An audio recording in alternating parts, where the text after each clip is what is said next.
Welcome to the Nerd Herd. Today we're going to continue our One Piece Navy Remnant adventure.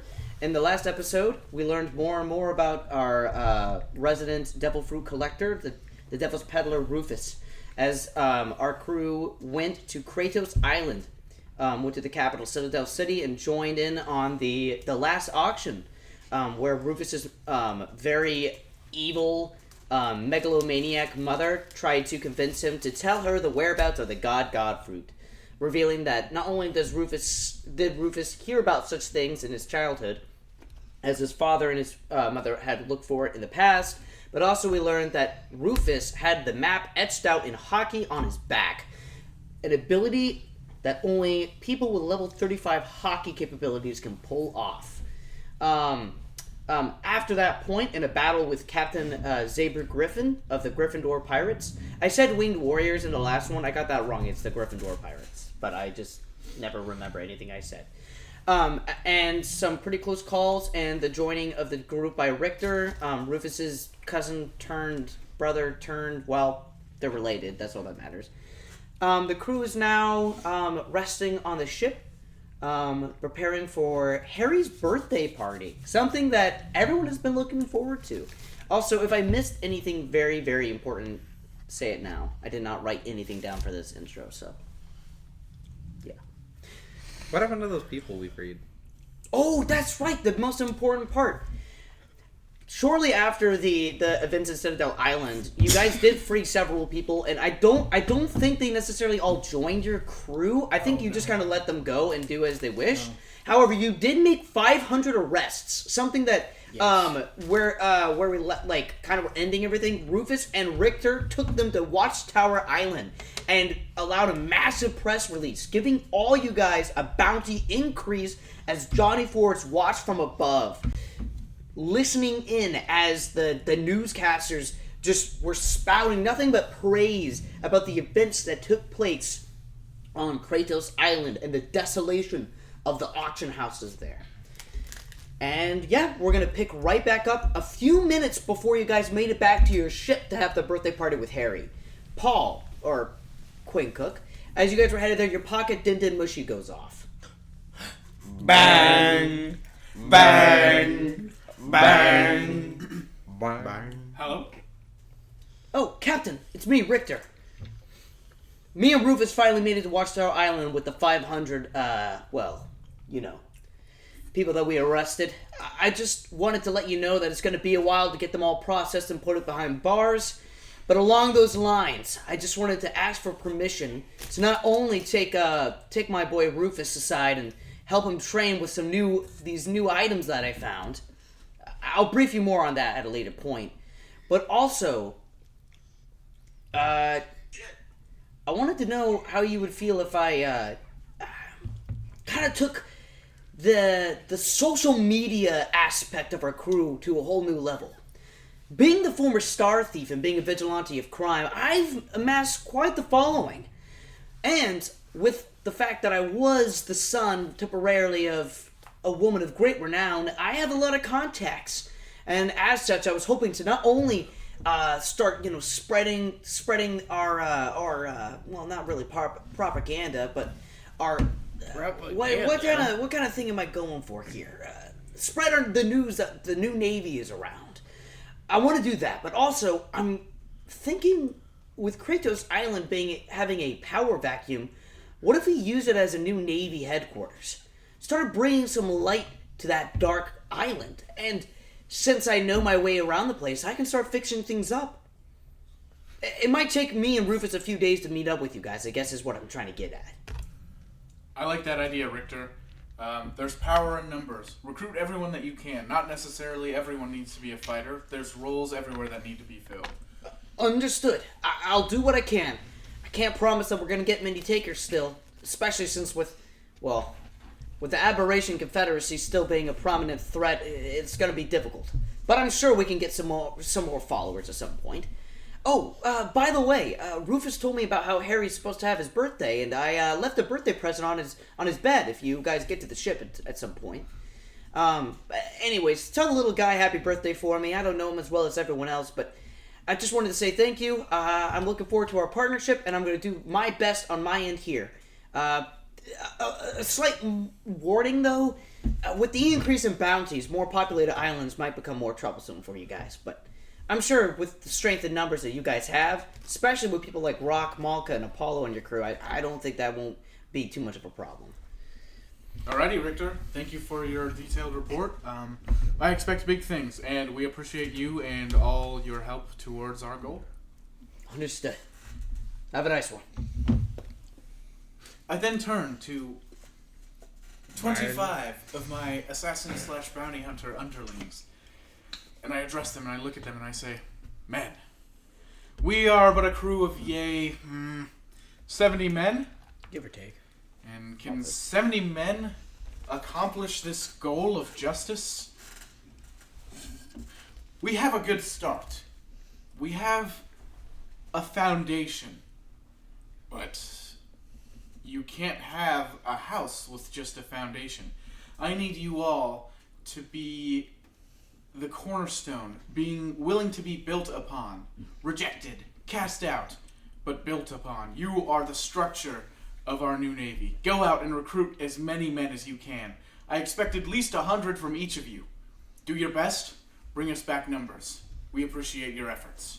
Captain bonus. I'm rolling with a captain bonus. We're gonna see how pumped up and ready to do Would I this get a they charisma are. bonus on that too? Yeah, sure. +7. That is a 3 with a +7. That's a 10.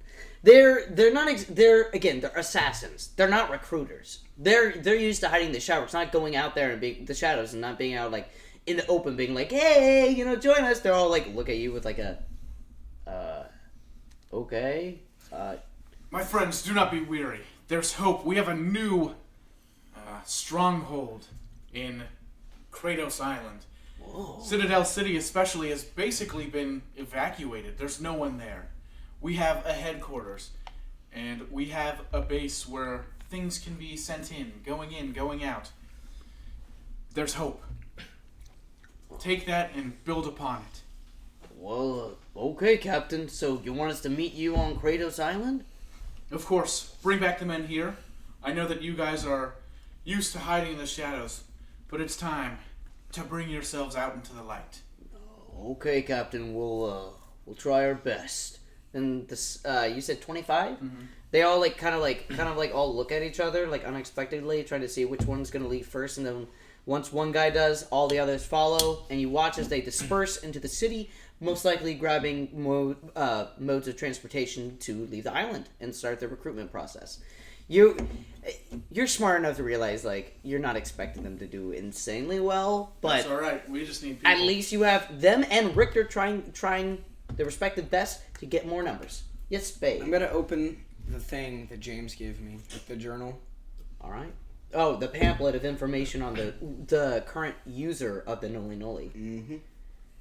As you flip open the document, you see a picture of Meyerson, someone that you have you seen him? I've seen him, but I never had an interaction with him. He knows of him. Did he? Oh, because he showed up. Well, wait. Yeah. He showed up on Citadel Island. I can't remember if he saw him though. Well, regardless, we were all. They definitely. You guys would have definitely mentioned him before. Well, because I got shot. But that might have been around the same time. Meyerson didn't. He showed up, had a conversation with Beckett, confronted Rufus, and then left. Yeah, I don't think he would have seen him. But He wouldn't have seen him, but Rufus and the amount of 4 out of the 6 players have met him. So you guys, he would have mentioned who he is. So you recognize the name at least, and you see the picture for the first time. The silvery, very well kept hair, the well kept features. Of Meyerson. And you see that James kind of just scrawled a lot of information. You find out that the origins of Meyerson is still unknown. You see in James very, very well done. He's a historian, so he has very good handwriting. You see that he goes, Meyerson has seemingly come out of nowhere. For the last 10 years, he's been running absolutely rampant across all the Grand Line. No one knows where or who created him. All we do... Actually, wait. Did I say 10 years? Sorry, I meant 5. Let me retcon myself already. All All we know is that Meyerson is one of the top 7 most dangerous hockey users in the verse. Extremely dangerous, very good tactician, and wielder the Noli. Fighting him is extremely difficult and highly recommended to stay away from this individual. Always, and then you like seeing like kind of parentheses, is like seemingly working with the Sunny. Wait, what did they call them? The Sunny Pirates? Can't remember what I named that group. I don't think there's a name. I don't think I have a You name haven't to drop disclosed them. it. Okay. Name I had like creation. such a really good name when I was thinking about it. Like I've been trying to do this so I'm not like tongue tied, but every time I'm on a microphone, I get like I lose track of what I'm trying to say. But for right now, I'm gonna call them the Sunny Pirates. The same. You see the familiar insignia of the grinning skull. And he goes, "I won't disclose the information I've learned about them, considering really all you want to know is about the Noli, the wielder. But I can tell you that Meyerson and Jinji, similar to multiple different members of the group, always go around it in duos. When he hears the name Ingenji, Spade gasps and says, "This is the one that Jackboot Johnson told me about." No, okay. Well, yeah, you say that out loud, no one cares. And then you see it's like you. This is the one that he's been dreaming about. Oh, bro. Yeah. Not in Jinji. No. Yeah, wait. And as you like continue reading, you see it's like James says like a highly impressive combatant overall. Meyerson is someone that, you know, considering in my line of work and the people I find, the people I've seen, Meyerson is one of the top people I would say could give me a run for my money. And then that's roughly all that you get. I'm going to come up with a strategy. Gonna use that strategy bonus. Trying to get those Strategy bonus. trying to work on a plan of attack against Meyerson. That is a key to the strategist class. 12. You upgrade. It's a +5 still. Okay, Yeah, it was your after devil my fruit that you devil fruit, upgraded. yeah. Yeah. So simple +5. That's like a 17. You're writing. You're. It's gonna take you some time. Yeah. Like this is not something you have heard about him. You haven't really seen him, but based off of the writings that Yonko was mentioned, you were like, all right, I need to. Okay, this is gonna play out later in this story, but I'm gonna realize since my devil fruits aren't gonna work, I'm gonna need some other form of attack. So I'm gonna find a blade, and I'm gonna ask Kengoro for sword training. All right. But he's training me. 27. You're pretty handy with a blade. With that 27, Kengoro, being the excellent teacher he is, teaches you the basic steps. Dude, you've learned guitar a little bit. You've learned cooking a little bit. Yep. Now you're learning how to use a sword a little bit. Okay, and for my last roll, I'm gonna ask Jackboot Johnson if I can do like the frosting of the cake. Not baking the cake, because I don't want to mess up Harry's birthday party. But I'm gonna ask him if I can do like the sprinkles and the frosting. Now, see, in doing so, Jackboot goes on a rant about how it's improper to have a separate icer of a cake separate from the baker of the cake. This rant goes on so long and it's so colorful that you still learn something about cooking. Okay, I'm gonna ask him if I can make one of the other desserts. Yeah. Let's see. Can you do it? Dude, you burn, dude. Like You make like it would literally a batch cut. of cookies and they're just like all. It would like, literally black and cut charred. to. It would literally cut to like Only the when sound eating of, it is craven. It would literally cut to the sound of Jackboot being like, "Out, out!" as you're like running away. You like ducking as like a panda flying out. Yeah, and there's like smoke billowing out, and you hear a cookie being like, oh, "I'm so glad that that he was in charge of the actual meal. That would be awful." Man cooked burnt the salad. Yeah, he burnt the salad. Okay. Never let bro cook again. All right, guys. As you guys are like sitting there, Pretty good at cooking. you see Harry sitting down in his wheelchair. He's sitting in there and he's waiting patiently, and he calls out to Jackboot and goes, Jackboot, if it's possible, could you make it a chocolate cake with purple frosting? I want it to be like a shadow cake, like what my dad does. I think it'd be cool. And yeah, that's all I really want. You can make it as big or as little as you want, and I just really want enough cake to share with everybody, even those 5 guys that follow Heath around like a weirdo, or a bunch of weirdos. I think that's a wonderful idea. And Jackboot pats him on the head. He smiles and goes, "That's okay." And then he like turns over and you see Harold walk in, and Harold walks in with a strut, and he walks over to Harold and goes to Harry and he goes, "Oh, hey Harry, happy birthday! Hey, guess what? I know you're probably not gonna get that many gifts, but I saw King Goro and Tony and Boggle, and they were working on a new sword, and it has to be mine because you can't use a sword very well. So I'm gonna get a new sword while you get a bunch of just crazy weird gifts like probably a knitted scarf. I hope you don't feel too bad." And like Harry literally does the side eye, and he looks over at Harold and he goes, "Yeah, okay." He goes, "Honestly, I'd be happy with getting a scarf. I don't really care what I get so long as everybody's happy. Besides, I got Owly, so I don't need anything else." And he like looks over and you see Owly the owl bear is just in the he's like standing on the outside of the kitchen. He's not going in, but he's sitting down and he's literally like and the new dog that Brian got. The two of them are just sitting there panting in sync, goodness. And they're just like standing there, their mouths agape, and the dog has a big goofy smile and its tongue's just on the real ground. Quick, did everyone think of gifts to give Harry? Someone clip that. We got Sog panting. Clip that for the Patreon. Dang it! Pauline, don't clip that. Yeah, you know what? We can edit that out. You're gonna see Nerd gets canceled. I don't know why I did that. Dude, you did it last week, and I was gonna post on the Instagram. It was gonna be like, "This man pants on mic." Episode.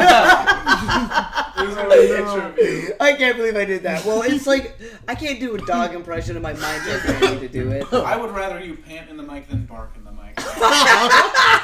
This is not. Hey, let's lock in. Let's lock in. Okay, so as you guys are standing there, you do notice that like there's been an aura of secrecy as everyone's kind of bustling around getting different things for Harry. It seems as though like the majority of the crew love him so much that they want him to have the best birthday ever. Even like the other crew members who aren't like the assassins guys, they're like purposely trying to make the ship look a little bit brighter for Harry's birthday. And you see like all the like notable crew members, like you see Apollo and Malka and Rock. They're all like discussing like deep in thought. Like they're you literally see them and they're literally like planning. You see them like writing in the ground. Wait, like, real quick. I'm gonna roll strategy to give him a good birthday. To give give Harry a good birthday. Harry. You don't need to roll for that. Okay, fine. I'm not gonna make you guys roll I'm for pretty gifts. sure he's sufficiently happy right now. Yeah, dude, he's so happy right now. He didn't expect anybody to do anything. This is the first birthday he's ever had where people are actively accepting. What date is it in the One Piece universe? I'm gonna say it is March 23rd. All right. March 23rd March is. 23rd. We have to keep that in date. It's Harry's birthday, and as he sits there, I'm not even gonna make you roll to make the cake. You can make it as splendiferous as you want. Yeah. I don't know.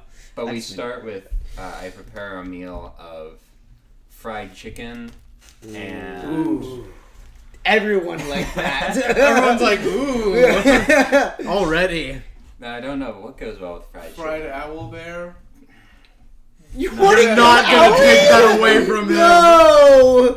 That is your own son, sir. I stole that thing. Not gonna happen. Yeah. Just fried chicken. Just Fried chicken and cake, man. Yeah. Maybe like pizza? No. Oh No, my goodness. no, Fried it's chicken, pizza, and cake would be like... You would die that day. Yeah. True. How about some delicious Caesar salad? Yeah. That works, yeah. Harry's not gonna eat that. I mean, he doesn't, but he would still... He What would about try salmon? to. He would try to be polite. He doesn't want Jackboot to feel upset. He do that thing where he yeah. picks out all the tomatoes. Like he grabs a Oh, scoop of yeah. lettuce that's like croutons and ranch. Okay, I'm gonna be honest. Yeah. Basically, he eats a bowl of croutons. He does Oh. not have He any. would. He's just like He he's would, trying to. though. You see, he's feeding it to Owly as he's like trying. He's like pretending to eat and be like, "Oh wow, that's really good."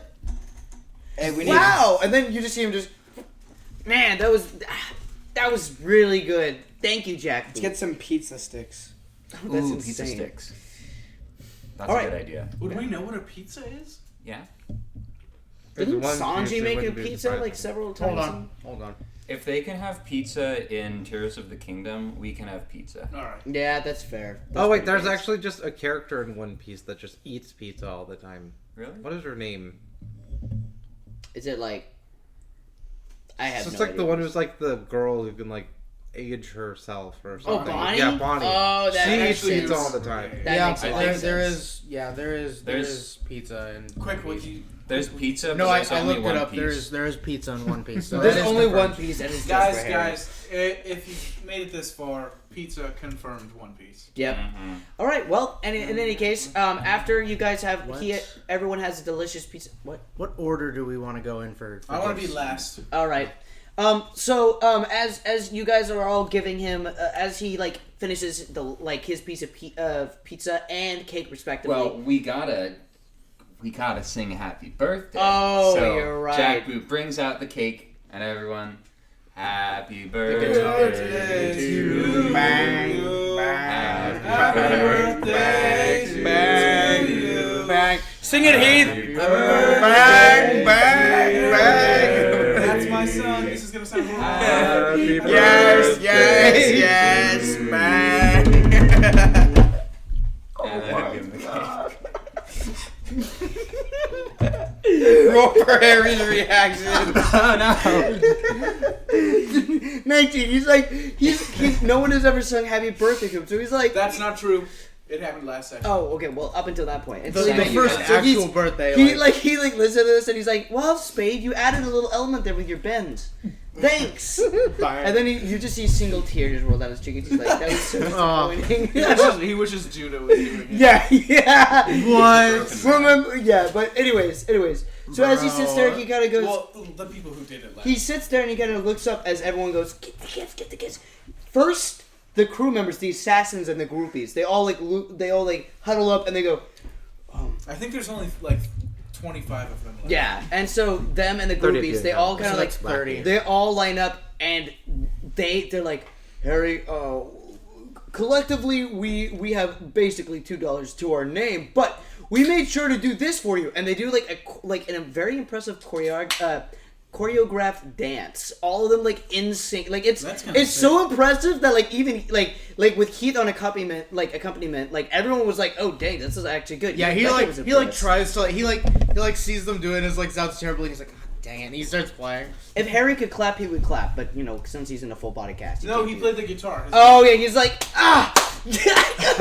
That was so good, thank you! Right after them, Apollo, Malka, and Rock show up, and they're like, well, kind of going off of that, we couldn't figure out what exactly to get you. We don't really know what kids your age really like, but we did this to show off, well, actually, wait, Malka, did you get the thing? And Malka goes, "Oh yeah, wait, 1 sec." And he guns back and he brings out a bench press, like weights and other things. He goes, "We made it we got a bunch of different things around the ship that we didn't need and built like a bunch of barbells. So when you get better, you can start working out and get really strong. Also, we made a choreographed fight sequence so then you can see what really cool warriors look like. So then when you get older, you can try to be like us because we're really cool." And Harry's like, "Oh, So cool. that's so awesome! Thank you." As he's standing there, Xena walks forward and she goes, "I got you a bunch of knives," and just dumps a bunch in his lap, and then walks out the door. Craven follows in and goes, What a wonderful gift. I got you something," and he hands him a devil fruit, and he goes, "Shh, I stole it from Rufus." Roll for Ryan. Roll for Ryan. Ryan's just not there. Rufus is gone, and he goes, "But don't say anything." He didn't realize that he was actually shouting it. Oh. He thought that he could hear it and he was whispering, but he was actually shouting. All right.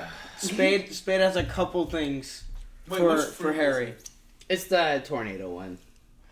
Spade has a couple things for Harry. One is he wrote a song with Heath while he's practicing the guitar for Harry for his birthday, and roll to see how bad it is. You can add my +7 musician. Oh! A 27 with a +5. And a +7. Heath did most of the work. Oh, yeah, I that's right. made +7. Harry cry. Harry literally was like, "That's the most beautiful song I've ever heard." And he's I just dapped- boom, dapped Okay, him up. and then I have a couple more things. Gave him matching pajamas with the ball hats. Oh my goodness, the pajamas. I got him It's part of the initiation. massive dog So plushie. good, they think it's Like trash. it's like a massive like plushie that he'd like put on his bed, you know. Mm-hmm. And then I got Owly matching pajamas with us Dude, that's insane. with a massive hat, and then I got Owly a massive dog bed. Oh, that's awesome. Ali is very happy, and so is Harry. Yes. It should be mentioned Richter's gift to him was a book of Fishman Karate. So then Harry would be able to improve in combat as well. Yes, That was Harry. kind of like Rufus and Richter's gift. What does Harold get him? So Harold doesn't get him anything. He made a card actually. He would make a card, and he's like, to my best friend in the whole world. But it's like written like really. And then Harry's like, oh, thanks, Harold. And he just like stares at him for a little bit, and Harold goes, yeah. Oh, look, they're bringing in my sword now. Tony Kellogg walks in with like this sword covered with like a veil, and he walks over with King Goro and Boggle, and they walk over to Harry and they go, "Happy birthday, Harry!" And he like unveils it and goes, "I made the pommel for you, and King Goro fine-tuned the blade. Together with Boggle, we managed to make it just absolutely right for you, lightweight, and very easy for you to be able to use once you get better. Here you go." And he just hands it over, and you watch as Harry's eyes light up, and he goes, "That's so awesome! Thank you!" And he looks over, and you see Harold just go, "Huh? Nice little gift there, Harry." And then you watch as he just slowly starts backing up and just like leaves. And Craven starts laughing and goes, "Man, that guy stinks!" And then he starts laughing and goes, "All right, Cookie, Why do I kind of feel bad for Harold now? He's like, "What did you get the kid?" Oh, you feel What'd bad you for get him?" Harold, but not Heath's And later. Cookie just goes, "Hey man, I got him some of his favorite butterbeer, but I got you one of the special kind of barrels." And he like rolls one out and he like puts it in front of Harry, and Harry goes, That's the best gift I've ever seen. He's about to get cooked. He literally like tries to with his like kind of feeble arms, he tries to open up the lid, and Cookie goes, "Whoa, like maybe you should wait." He goes, "No, I just want to have a little bit of a taste. I just want to." And like you watch it, like Owly literally like puts a paw and goes, and like you watch. Now Owly goes, "Bang." Yeah, no, and he like shifts back down. Xbox Man and Ben E. Crunch. No, I'm kidding. Everyone died. Go for it. Roll to see if everyone dies. We're not gonna die on Harry's birthday, man. I want to see if Myerson gets in there. No, he does not. My friend shows up and we What the all- heck? Yeah. All right. After them, I'm trying to think. Are there any other NPCs that I missed before we? I mean, I think there's you got the C4 doctor. hasn't. Oh, there's the C4. doctor. C4 like walks in with a bag. Oh, well, the doctor did not walk in. In fact, Jackboot, you would have noticed. Dude, literally the doctor can suck it, dude. Well, you watch Ain't as no one care, bro. You watch as you see Dr. Spector on the outside in the back of the ship. He has a pipe, and he's leaning out, and he's just watching the moon. You see as when Harold left, Harold like stormed by him and kind of purposely kind of like elbowed him behind the knee. And he watches Dr. Spector like turn around, picked Harold up, and like hurled him downstairs, and then just turned back and just looked at the Jeez, moonlight. dude. Bro's a child abuser. Bro went, oh. Yeah. But yeah, Jackboot, you'd be the only one that cared enough to like actually like you noticed that. But in any case, Bro just abuse that child. C4 with the emu, with his emu's help, he walked over and he gave him a bag of firecrackers. And C4 is very excited as he describes every unique color and what different firecrackers mean. And Harry sits through it, being very polite. But as soon as C4 walks away, he hands the bag to Craven, who seems to try to think that they're edible. Oh, great. Craven's actually so retarded. All right. I love now it. it's down to you guys. If you guys have any. Wait, gifts what other than- about Rufus? Rufus gave. Rufus and Richter Richter gave him gave the Fishman Karate book. Ooh. Yeah. I know we're missing someone. I guess just go around. I kind of went with just kind of groups of people. So Yeah, that's Oh, fair. did Apollo? yeah, Apollo, Malka, and Rock Ken, teamed I up. thought it was yeah. Ken Goro. No, King Goro, Tony Kellogg, and Boggle helped with the sword. Everyone kind of like teamed up. So it's up to you, PCs, now to kind of describe what you guys are wanting to give Harry. I If you feel got like him, you've done enough, man. You've performed for this boy. Oh, I've got I've got like 2 things. Heath Slater walks up to Harry and kind of kneels down and is like, "Hey, bud, you remember that like action figure I got of your dad?" And Yeah. finish the whole set, and it's just the whole crew as action figures. He literally, his that's eyes so light neat. up to like another level, and he's just like, "That's so Bro cool!" even got the owly pieces. In Yeah, the and he goes, he's Yeah. like, "There's Owly, there's everybody," and he goes, There's no. he like Harold. turns and he looks at you, and he tries to give you a hug, but he can't really like, Aw. he can't like move like He all like the just way. pats him on the head. He tries to he pats you on the head back, and he whispers just loud enough for you to hear. He goes, between you and me, I don't think you're nearly as bad as everyone says. And he like leans back and he like looks over and he like looks up to Quinn and he kind of like he kind of like nods his head like knowingly. Quinn did not hear anything he said, but he's like, okay, yeah. Hold on, I got one more thing for you. What? And he just kind of reaches into his back pocket, pulls out a book with the symbol of a guitar on it. Oh yeah. These are the first guitar lesson books my dad gave me. And he doesn't mention, out of character, he doesn't mention that his dad just threw it at him when he was mad at him. Right, yeah. Dude, Harry is going to be Rock too.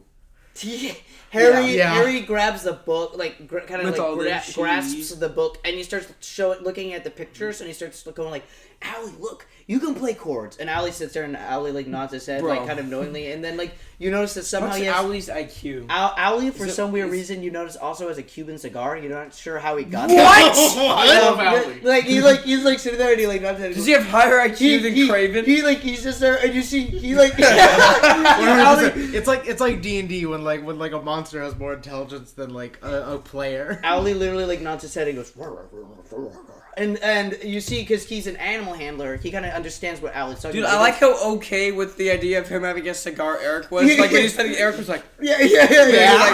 And Harry goes, "You're right, Owly. I think that's not a G chord. That's a B chord. I don't know can how I got even- those mixed up.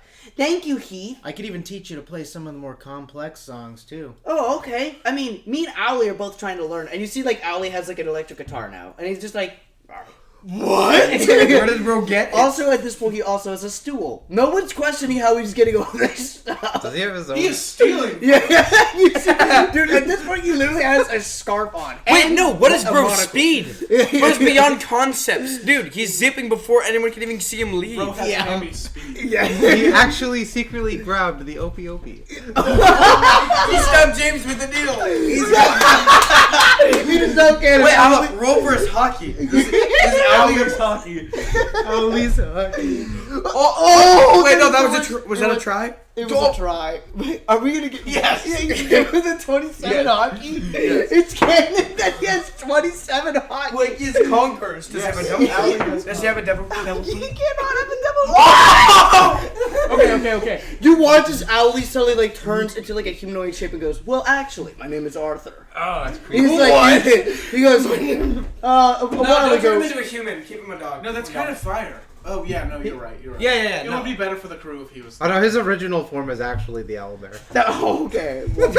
We'll workshop the fruit. All right, we'll work on that. But we rolled a 25, so apparently he gets the devil fruit too. Owly just became like one of the craziest NPCs that ever exists. I Just warned you we were going to roll for someone's hockey. yeah, that's true. Yeah, you did. You called it. All right, Beckett, do you have something for Harry? Yep. Here, have a protein shake. Good man. Valid. Wow, thank you, Beckett. It'll be good for your bone. How much protein did you load into this? Does it taste horrible? Trust me, it'll be good for his bone.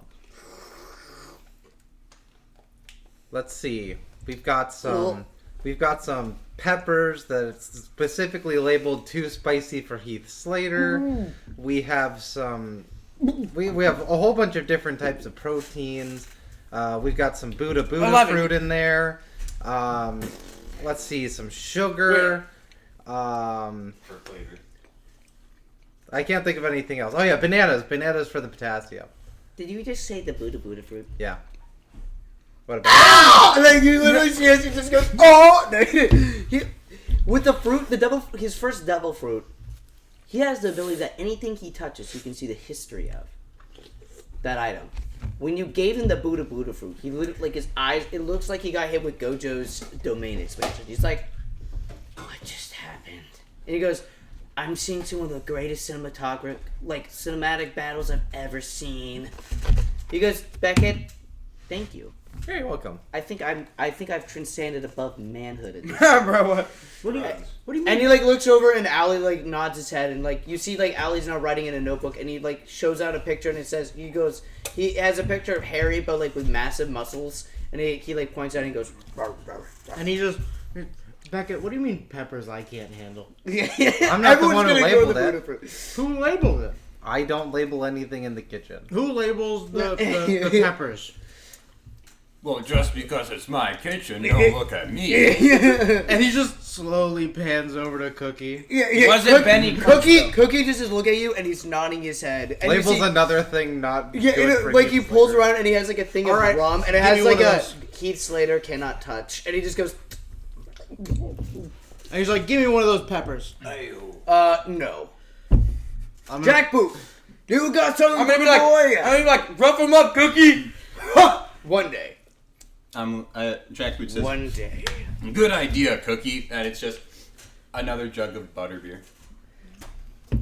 I'm a grown adult. Oh no, I wasn't talking about Heath. I was talking about Harry. Oh, right. I pull out a bottle of actual rum and hand it to Harry. Harry literally sits there and goes, I'm going to give Harry Jack Daniels. you see as he's trying to fiddle with it and then you watch as Allie picks it up, opens it, and dumps it into the butterbeer and he goes, Dude, Allie's a beast. Allie literally looks at Harry and just goes, I just show up and I pet Allie. I'm like, good man. Allie literally dabs you up and he goes, Bro, what? Dude, 4 years old and bro still knows how to rep his block. Alright. Paul, it is your turn. Alright. Quinn Cook has and always will be he's more of a quality time kind of person. Yep. So as the party seems to close, everyone's presented their gifts. He looks at the crew and he's like, if you would, my men, me and the lad will have the rest of the night together. Heath, somebody threw up on the deck again. There's so much of it. I don't know how our massive ship has so much throw up all over the deck, but I need you to clean it now. Yeah, Heath, I think that was the dog that you had. Raided my supply, need all the peppers. That's your dog, isn't it? Pick up after him. Oh, he just pooped on my shoe! Oh, someone just died. You guys, we need oh my goodness.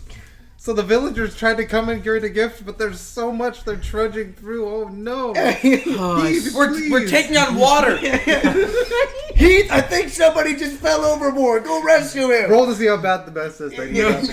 And as this is happening, Heath just goes, I swear I'm gonna light the gunpowder barrels one of these days. Are we saying that the higher the number, the worse the mess, or the lower the number, the worse the mess? Lower the number. Yeah, he got a 27. It's actually not that bad. Oh, okay. It's one small pile. Everyone is just panicking really back bad, and Heath Well, just sweeps it up. What actually happened is that your dog just pooped, and everyone just was freaking out. All right, back to the It was captain. also I can't just an wait for the dog excuse to get just Heath talk Slater like out of he the room. We need to name it. I don't know why, but I thought of Let's the name name. it. Bang. I thought of the name. No, Brutus. no. I thought of the name Brutus. I don't know why. No. But anyways. All right. Back to the quality time between Harry and Captain Cook. Alright, so Harry and I, for about an hour and a half, we go around and we just do random jobs on the ship. First we go out and we help Heath clean up the puke. We're like, Heath, we know you're gonna need a little bit of help. Oh, I guess it's poop at this point. Yeah, it's just. So me and Harry, we have gas masks on and really thick gloves, and we're like, oh. And Heath is just used to it, so he's just picking it up no problem. It's gonna be canon that Allie was sitting there with the dustpan going oh. And then Hey, yeah. and then we go into the kitchen and we offer to help Jackboot with the dishes. Well, So what do you know? We have so many dishes after that. There's a lot of We dishes. take off our huge gas masks, but we keep our gloves on. Oh no, we change gloves because we Thank can't. goodness. Yeah, that would We have been. change gloves and we start going to town on dishes. After that, we go to. Where would we go next? Weight training with Rock, Malka. No, Maybe? probably not. We go find Tony Kellogg. We're like, Tony, what kind of updates do we need on the ship? Oh, well, I've been working on some new testing dummies. Those three boys, those guys are a little bit too strong. They broke through all the training dummies last week, so I'm working on remaking them. Alright. So we build a horrendous looking training dummy. It looks like Owlie, but if Owlie was dropped as a kid. Ali thinks it's hilarious and signs it with his name. And it is super cluttered. Nothing about it is straight. It's very diagonal in nature. And we're like, this should suffice.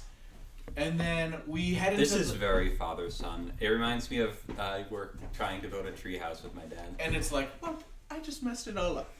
But also Quinn is not good at any of this either. Yeah. He goes. Bonus. We go into the log room, and we go and we look at the adventure that we have cataloged so far. All the places we've been, the things we've done, casualties, arrests, stats, stuff like that. We look around, we look at the map, we point out our next couple of adventures, and then we're like, all right, we set sail tomorrow morning, 10 a.m., after tuna toothpaste breakfast. And then I take him up, finally, and we go to the crow's nest. And we look out on the water as the sun is just barely above the horizon. It's just barely there. It's pink and purple skies. It's a beautiful night, clear. And then I look at Harry, and I'm like, Harry, my boy, I've only had you as my son for a couple weeks, and there's a lot that I don't know about you, but I know that whenever I try to bring up strength and battles, I know that you're not as interested as some others might be. And I know there might be a lot of pressure after receiving a sword, getting a devil fruit, and all those knives to be a big, strong warrior. But my boy, I want you to be a part of my crew in whatever facet you want to be in. Whether that's keeping watch with C4, helping Tony Kellogg repair the ship, doing dishes with Jackboot, keeping the logbooks, which we could use some of that, because Tony Kellogg is pulling overtime. He is the repairs man, and he logs our adventures. Sorry, Tony. It's okay. He's also in the crow's nest. No, he is not. Yeah. Him and C4 are both up there, and they're both like... So, my boy, I offer to you I'm kidding. position of first mate on my crew. But there is no requirement of you fighting or getting hurt. I don't like seeing you like this. You on your special day like this is basically my own fault, and it tears me to pieces. And I'm sorry. I want you to be here, serving along my side, happy as can be, wherever you want to be. And after I say that, I pull out a painting that's like me and Harry, and it's like, classic like 1880s, like the father standing up super straight and the son sitting on a stool. Yep. And he has like his hands in his lap. That is the most wholesome thing I have ever heard. And it's like that part looks really good. But I got that before we got Owly, and I was like, oh shoot, I need to incorporate him somehow. So I tried to use the paint fruit, and there was a horrible abomination of Owly right on and it says the cooks on top of it. Oh. And I'm like, my boy, wherever you are on this ship, you will be the first mate, forever and always. He grasps your hand, and he's shaking, overcome with emotion. And you see as he kind of like sobs a little bit, and he goes, I love you, Dad. Thank you for letting me have the best birthday ever. And then it would pan out, and you would see down below, you see Harold just watching from down below. And he looks up there, and you see him kind of like, he frowns and walks away in a huff. But even more importantly, from a distance on the back end of the ship, still smoking his pipe, Dr. Spector would like look up, and you'd see that, and he'd like nod his head, and he'd just look out to the sea. And on that point, does anyone actually interact with him? If not, then we're gonna move on to the forwards. Yeah, Harold is starting as Harold after this. Harold is starting his villain arc. We better put a stop to this fast. I was actually going while I was thinking about what I was gonna do, I was gonna interact. Actually, now that I think about it, Jackboot is literally the only person that noticed the Spectre was in the back. I'll go Actually, talk to him. oh, Okay. okay. We're gonna do You that, go and then first. we'll get to Harold. So as you Alright. walk over, Wait, what all does Harry say? Like, is that it? oh, he's just overcome with emotion at this point. He's gotten everything he wants. He doesn't want to make a decision right now? He like looks at you and he goes, he accepts the position, kind of like without like all the dialogue necessary. He accepts the position and he says that he loves statistics. He's a historian, so he's really big into books. And he says he said he would love to be your first mate. Keep and try the his logs? best. Would he keep the logs? Yeah, he's Okay. gonna keep the logs. He'll do the paperwork. The logs go in the rack next to the fireplace. That's true. So then we cut to Jackboot as you walk out of the backside of the kitchen, probably with some like stuff to hurl over. Well, I've just thanks to the help from the cooks, not the cooks. Since some of the dishes were done early, I've got a cigar and a book on improvised munitions, and I'm about to go sit on the back of the ship and read it by the low light of the sun. As you walk out, he kind of startled for a second. He turns and he looks and he goes, "Oh, Jackboot. Hello, Doctor. Fine evening." Yes, very fine. Did Harry have a good birthday? Oh, I'm sure. I imagine it's like nothing he's ever experienced. That's good. I'm happy. He lights the cigar again. He kind of like puts it up to his lips and he like looks out onto the night sky, arms resting on the rail, and he kind of goes, "Look, you don't have to say anything. I have a feeling I know what you're gonna say. You're probably wondering why I didn't go in there and mess around with everybody else and enjoy the party, right?" Right. Yeah. Well, I don't think I would be much fun to be around, especially if you were in a situation where you knew that all you were gonna do is bring down the mood, would you try to do that? Try to mess around and still go anyways, or would you skip out? I know that feeling. Though, I'm not sure where I know it from.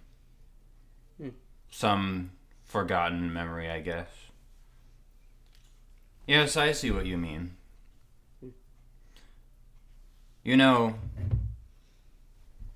We may be a Navy ship, but I think we're all personal enough to understand that decision. I hope so. The last thing I want is for Harry to think of me as some sort of rude, mean person. Look, I love the boy. Honestly. He reminds...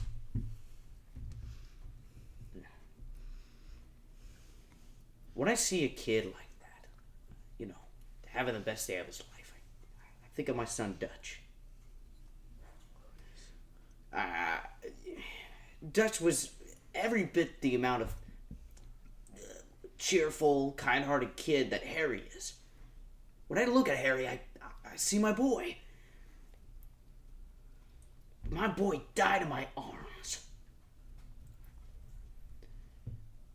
Have you ever had to hold the body of a family member, watching as the life ebbs away? Well, I guess I never really had a family member to hold. But I'm no stranger to death. Somehow I don't doubt that. You're a mysterious woman, but trust me, that feeling is one of the worst feelings in the world. That's why I'm so hard on the captain and don't agree with him on most things. The captain reminds me of me in my youth. I'm much older than anyone would realize, based on the devil food I ate in my many travels. I've been around for a very long time, Jackboot. Probably about as long as you have, if not a little bit less.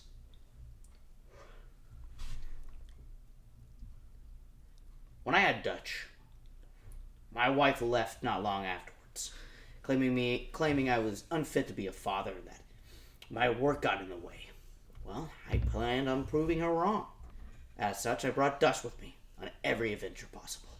I taught him how to fight, and he was good at it too. We did everything together, until one day we fought against pirates that were way too strong for us. Dutch didn't watch his six as I always told him, and he got shot from behind. Bullet went right through his heart. He died almost instantly afterwards. He was only 12 years old, the same age as Harry.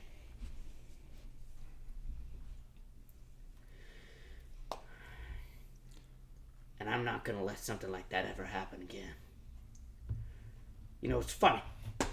And you see, he kind of becomes get a little overcome with emotion as he shakes and he grabs the guardrail like super tight, like in any sort of show. He like grips it kind of with like a small crack on the rail, and he looks out and he kind of yells with a loud voice. He goes, "My job as a doctor is to check on everyone's health, be it physical or mental. Everyone on this ship has me to rely on to help them through any issues that they have. But who? Who do I have?" The problem with isolation is when you get the feeling that you don't want to bother everyone with all your different problems. You get stuck in a rut of not knowing when the time has come to finally let loose and say what you need to say. Yeah, but anyways, I'm rambling. Ours is a dark and lonely destiny, Doctor. That of a warrior. You don't get to take anyone with you. And I put a big hand on his shoulder. He nods his head slowly as tears trickle down, and he goes, "Well, doesn't matter. I gotta get back to work. I'm gonna work on some crutches. Harry's arms have improved. I wouldn't be surprised if his legs do soon.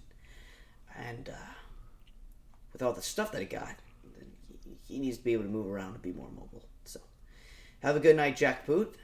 See you tomorrow morning." Good night, Doctor.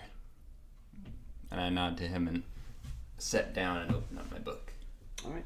Then we'll just cut back to you. You're gonna go after Harold. I'm gonna go down to the receiving area where we have the intercom. I'm like, "Harold to receiving, please. Harold to receiving. Thank you." You watch as Paul and Eric have been moving around some of the freight, and you see them like working on their clipboards, and you see them like talking on their pocket din machines, trying to coordinate stuff with with close islands where we can get some supplies. And yeah, Harold walks up and he kind of like stands there, and he doesn't really like kind of meet your gaze. He kind of still looks down on the ground. He kind of has his arms like crossed like this, and he kind of like looks up and goes, "Yeah, Captain, what's up?" I'll be frank about this, my friend. My boy, Harry. I know that you and him have been training together in hand-to-hand arts. And personally, as a father, I'd like to let you know that he doesn't seek those accolades as hard as you do. I know that he got the sword that you were looking for. I know that that thing was made with excellent craftsmanship, and it's a beautiful sword. And the fact that it went to Harry and not you is probably eating at you. The fact that we celebrate Harry so much more than you, and you're basically a glorified dummy, a training dummy. And I'm sorry to put it that way, my boy. I want you to know here and now,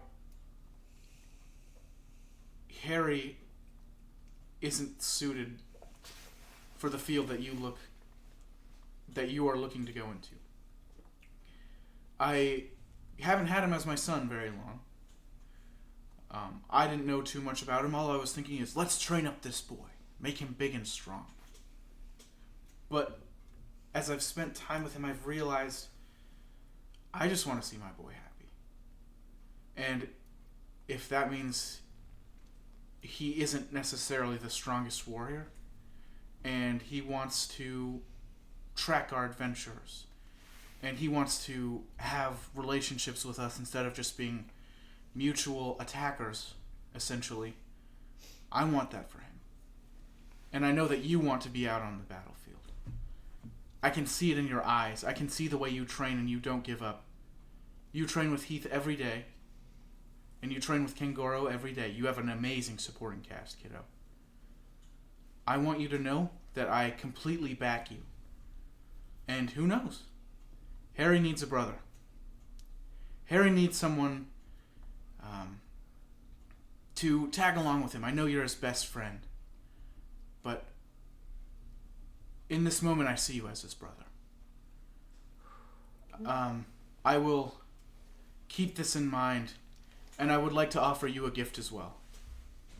I pull out the flare fruit that I've been holding in my back pocket, and I say, Harold, the path to getting stronger has many alleyways.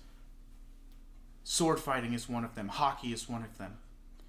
But in this world, where we all have deals with the devil, it is clear and cut the fastest way to gain power, to gain feats, to become a strong warrior of the sea.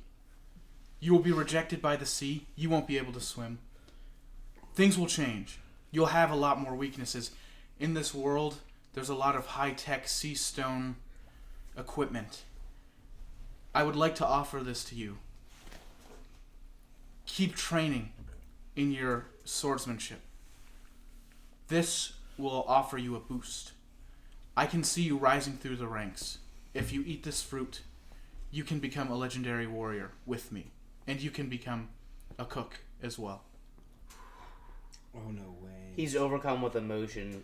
He holds the devil fruit, and he looks over and he sees Owly, Brian's dog, and Craven with ski masks. They were going to jump him. But he looks over at them and he proceeds to eat the flare, and he looks at them all and he goes, I won't let you down, Captain. I'm going to rise above the ranks. I'm going to become an admiral of the sea. Yo, let's go. And he looks over and he looks at Craven, and Craven is nodding his head, and Craven goes, yeah, me too. And Harold goes, F you, Craven. And Harold goes, you won't. And he goes, oh. And he looks over and he goes, Owly, we gotta go, man. The captain's right. I just saw the captain's right there. Owly, quick, take the mask off. You didn't see nothing, Captain. We were just hanging out. Right, Owly? And Owly goes, and you see Owly's he has a club behind his back, and he's like, what were they gonna do to this kid? Heath Slater's job just goes, no. The dog is smiling with its tongue, and it literally wraps the tongue around the billy club and just holds it in its mouth and eats it. And it just, the jaw strength of this dog is insane. But anyways, I have one more thing to say to Harold. Okay. I bring him in with a hug, and I say, who knows? Sooner or later, it might not just be Captain anymore. Train hard. I expect to see you using Harry's gym equipment. You two are basically brothers at this point. Get strong, any way you can. Yes, sir. Make me proud. Yes, sir. And I give him a pat on the head, a slap on the head, and then I send him out. He runs off, and he goes, Apollo! Wait. And he runs up and he goes, I got a devil fruit. And you hear Apollo go, a devil fruit? Ugh, you're a heathen now. And then there's a pause, and then he pauses and goes, actually though, that's actually kind of cool. Dab me up real quick, little man. And he goes, hey, Malka, check this out. The kid got a devil fruit now. And he goes, wait, Harold, are you trying to train with us right now? Are you serious? And Harold goes, if I'm going to get strong, I got to fight against the best. All three of you 3v1 me right now. They're gonna jump. There's that this kid. pause, and you hear Rocco, no. And then then he goes, no, fight me! I dare you! And Rocco goes, should we just take it easy on him, or? And then you hear Apollo go, I think if we take it easy, he might take it as an insult. So maybe we should. No weapons though. We just straight. Actually, Rock. Maybe you need to sit this one out because one fist and he's dead. And then there's a pause, and Harold goes, I'm stronger than. And there's a knock on, and they go, Owly, where did you come from? And Owly just goes, they go, where did the club come from? Bro has a gang. And then he was wearing a shiesty. And then you hear this running noise, and then one of them goes, is it just me, or does that bear seem really strange? And they go, dude, you literally just saw him super kick him, and club him. This is not a normal bear. Then they kind of laugh, and you hear the sound of them trying to get Harold to wake up. All right. Brian, one last cinematic. Is there room for one more cinematic? I guess so. Because I'm coming up on 2 hours. Yeah, 1 hour actually. But after this point, then we're going to actually continue with the story. There's a full hour. This is good stuff. It's good. This is good. This is really good. I wanted to talk with Dr. Spectre as well. At this point, well, if you were trying to talk to him after you talked to Jackboot, then you're probably not gonna get anything out of him. When you walk down to his office, you see him. He's wiped out on a desk. You see a bottle of Jack in one hand, just a lit cigarette, falsely recently lit, like taken out cigarette on his desk. He's just blackout drunk. He's unconscious at Bro's this point. baked. He's gone. And You do see that he was trying to write a letter of some sort, though. yeah, Heath Slater just kind of like puts out the cigarette just between two fingers, just corks the bottle of Jack, and just kind of sits on the desk and starts playing his guitar, just a nice gentle acoustic melody. What's got you down, Doc? If you can hear me. Bro thinks he's Beckett. Yeah. As he does that, as if this was a cinematic episode or something, it would cut to the music kind of going up, and it would just show the entire ship, and then it would pan to the sky that would be dark, and then you would see the sun come up. It's about 10 o'clock in the morning. Time to go. As the ship is pumping full of everybody is moving and just running around doing all the different chores and different things. And at that point, as the ship carries on, from up in the crow's nest, you hear C4 go, "Ship coming on the port side! Ship coming in on the port side! Waving friendly colors!" And you guys look off, and a much smaller ship seems to be approaching off the port side. Maybe on the port side. You watch as it seems as someone on the bow seems to be trying to wave down the ship. Yeah, let him aboard. Right, as the ship comes alongside of you guys, you watch as a number of different figures walk up. A very odd-looking group of people. They have very different colored hair. All their color of hair is matching with their clothes. The guy, seemingly the one in charge, dressed completely in green, approaches and goes, "Who's the captain of this vessel?" That's me. Nice to meet. Oh, sorry about that. Who's the real captain? Me. You're just pulling my leg. What's your name? Bang. Oh, hello, Ben. You're lying, aren't you? Someone get the captain over. That'd be me, sir. Howdy, I'm Captain John Cabbage. And at the name, Jackboot, this name is very familiar to you. All of a sudden, a sea of memories floods into your mind. A past life. You going on many different adventures, one of which happened to be with these guys. This is Captain John Cabbage of the Veggie Pirates. No way. And as you look through, you kind of remember all these different little mini adventures that you had with these guys. And you come up from the kitchen and you see as his eyes go large, he goes, "Why, as I live and breathe, Jackboot Johnson! I can't believe I'm seeing this. I could have sworn you died back on Ghoul Island. How's it going?" So I step up out of the kitchen, and my Jackboot's head is just swimming as she looks, and she sees the guy, and she says, "Is that you, John?" It is, as I live and breathe. I already said that once before, but how's Mitch doing? I know it's been a couple years since I heard there was some sort of separation or something like that. But, how's the husband? Mitch. And she just has no recollection of that. I don't know who that is. And Heath Slater just interrupts, and he's like, "Not good." Oh. And just kind of grits his teeth while playing his guitar. They look at you, and then they look back at Jackboot, kind of ignoring what you just said. They kind of don't know who and you are. And Jackboot is still just completely overwhelmed with confusing memories. Well, Jackboot, I know this must be kind of confusing, especially since anyways. Look, we didn't have any idea that you were going to be on this ship. We just came for help. We were going off the coast of one of these neighboring islands, an island called Ghoul Island. When we were out there, we found this. Blue. And as he says this, a blue minx, which are the name of the animal people. It's a blue fox. Minx. Walks out with this bundle. They put the bundle down and they take it. And as they unveil the bundle, what they find is you see the body of... You guys want to know what it is, but it is basically a goblin. As you stand there, go, I've never seen a creature that looks like this before. We were going off the coast, we found dozens like it, littering the waters. Seems quite suspicious if you ask me.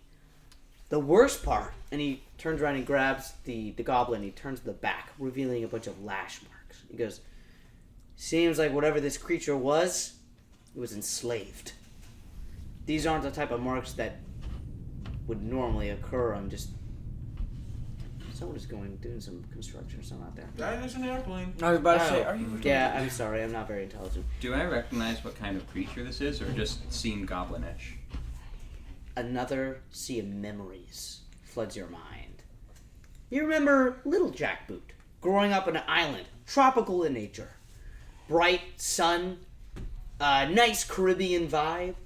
You remember walking hand in hand with two large folk. You can't see their face, but they got horns, just like you. And as you were watching, you remember seeing creatures such as this, looking with fear as you walk by. Other than that, you don't really remember much. But as you look down, you kind of like think about that for a second. But as you look, John kind of looks and goes, well, after seeing this, I kind of did a little of my own investigating, and what I found is quite troubling. I believe this island, whatever it is, the inhabitants are, well, all enslaved. There's all sorts of manners of creatures out there. I found out different names: goblins, orcs, trolls, ogres, all sorts of mannerisms and denizens. But the worst part is this. And he pulls out this other kind of like stack of papers, and he throws it down and goes, sorry if I seem to be intruding. I know you guys probably have other business, but I saw your Navy flag, and I heard rumors that a new Navy had come out of hiding. A Navy that isn't like the Aberration Confederacy. A bunch of pirates and no-goods. Well, I mean, I'm a pirate, so I can't really judge, but still. Regardless. So, and shaking all the strange memories away for a second, Jackboot says, well, then you came to the right people, right? And she looks at the captain. Nope. I just nod. He turns over and he goes, I managed to draw this. And he turns and he points to this picture. The drawing in question is of a creature very similar to you, Jackboot. Not quite the same. The horns on the creature is a lot more pointed. The skin, a different shade of red. Kind of similar in nature, but again, slightly different. And he goes, after doing some research on my own, I found out that this is a species known as the Helheim. They're extremely vicious, extremely strong, warmongering. It seems as though many years ago they went on a rampage, attacking other islands, taking over and creating a new empire. Once a group of different people, both pirates and navy, combined forces and drove them back, they locked them onto this island using this, and he points to this kind of thing. He goes, one thing I forgot to point out is that there's massive seawall. The one thing that the Helheim can't stand is seeing their own reflection. Apparently it makes them very upset, aggressive, thinking that they look the way that they look. Quite terrifying. They think they're extremely magnificent creatures. In any case, they're locked on the island, so to speak. And, yeah, but my heart goes out to the people. My crew isn't large enough, or experienced enough, or strong enough to try to take them down. But I figured, maybe you guys could take a look. Of course. We have just the person for the job. Oh. C4. Question mark? He nods his head and goes, well then, I wish you the best of luck, Jackboot. The offer still stands. Want to join your old crew again? Well, why don't you come along with us? I'm sure we'll be able to. You'll be safe if we're there. Maybe we can reminisce a little along the way. Oh, of course. Sure. Carrot, get over here. And he points out this red-headed fellow with freckles and a sword. Runs over, he has puffy cheeks, out of shape, and he runs over and goes, "Yes, Captain." And he goes, "Karen, make sure the rest of the crew understands what's going on. We're gonna go along with these fellas here, and we're gonna go check out this island." And he goes, "Right away, Captain." Runs off. The crew comes together. What is your plan of action? Let's just go there. Everybody? Yeah. Just no one left on the ship. Just everybody goes up. Rock. Malka. Or yes, sorry, Rock, not Malka. Malka needs to fight a little bit. Rock just nods his head and goes, "I'm on ship duty. I got you, Captain." And He's like, "I'm gonna stay on the ship too." I'm gonna bring along. Lied. I'm gonna bring along 500 million berries and also a box of bombs. All right. Okay. Sounds good. I'm gonna bring 2 grams of weed. Kenbro can also stay. Ken, like, because I don't have much for you other than ship duty right now. he like looks over at you and kind of goes, Probably good to warm up for your other battle against James. "Good point." He proceeds. He stands there with Rock, and the two of them discuss about.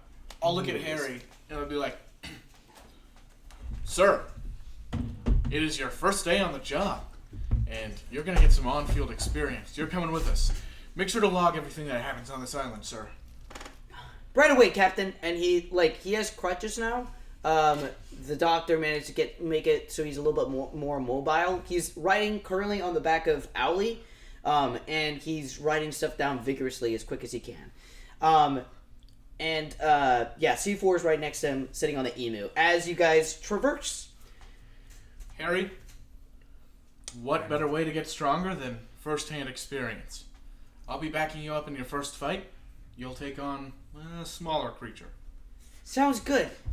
"Oh, Harold, what are you doing here?" And you see as Harold's like running to catch up with the rest of you guys, sword in hand, as he's running after it, and he goes, "I have to be strong too, and the only way to do that is if I have a real..." And he trips, and as he's like falling, Malka picks him up by the hood, and he puts him on his shoulders, and he kind of goes, "Easy there, little fellow. Oh. You're gonna get yourself knocked out again." I'm bringing the 2 swords that I was training with, because I don't think I'm gonna run into anyone like that strong. So. All right, so as you guys like traverse, and as you guys get like closer, you Xena, can see. I will point. Xena and Craven will also be on the boat on ship duty. All right, Except Craven for like Xena, because she's my Court. pocket Oh, card. okay, yeah.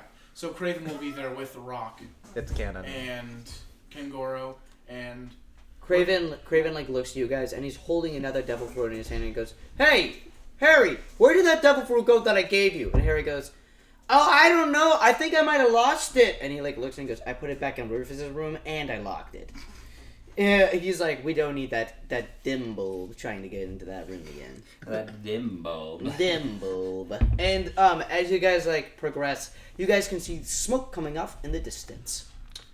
Do you guys plan on trying to make a stealthy? Actually, I don't think it's even possible to do stealthy. You have like what? You brought your crew members, didn't you? You know what? The assassins are there. Oh, okay, they're on the So ship. Okay. it's a party of like 10 You know what? with the cabbage people as well. Screw stealth. Heath Slater's gonna walk front and center, playing a battle theme. We're the Navy. We wear it proud. I have a flag. I'm holding a flag. I'm gonna be like, bang! And he's just playing music. Try. Can't wait to. I'm just rolling to make sure you Roll guys one. don't get 11. Okay. As you guys progress, Yeah, we are you not see, stealthy at all. He's you playing the see whole this theme. large like. You guys went through like that. You saw the Man, seawall stealth of sure has mirrors that you changed went over the through. It years. was easy to traverse. It was an open gate. As you guys approach, you see these large steel walls. The engineers or like whoever built it did a very good job. And as you guys approach, you see on the wall a number of different figures with green skin. The larger of which are pointed out to be orcs, the smaller of which pointed out to be goblins. Behind the gate, towering above it all, you see a massive ogre with a club over its shoulder. Everyone seems to be... they heard you coming. I mean, you have an anthem. On the wall, you see a single red-skinned being, horns pointed upwards. A large red cape thrown over his shoulder. And you see a sword at his side. You see this large, stoic-looking you see me. Helheim. Yeah, okay. And he yells out, he goes, "Halt! Bang. Who are you?" And Heath Slater walks up to the wall and he like kicks it like 4 times, like dang, dang, dang. And then he backs up and starts, playing his guitar. Hey, why don't you let us in?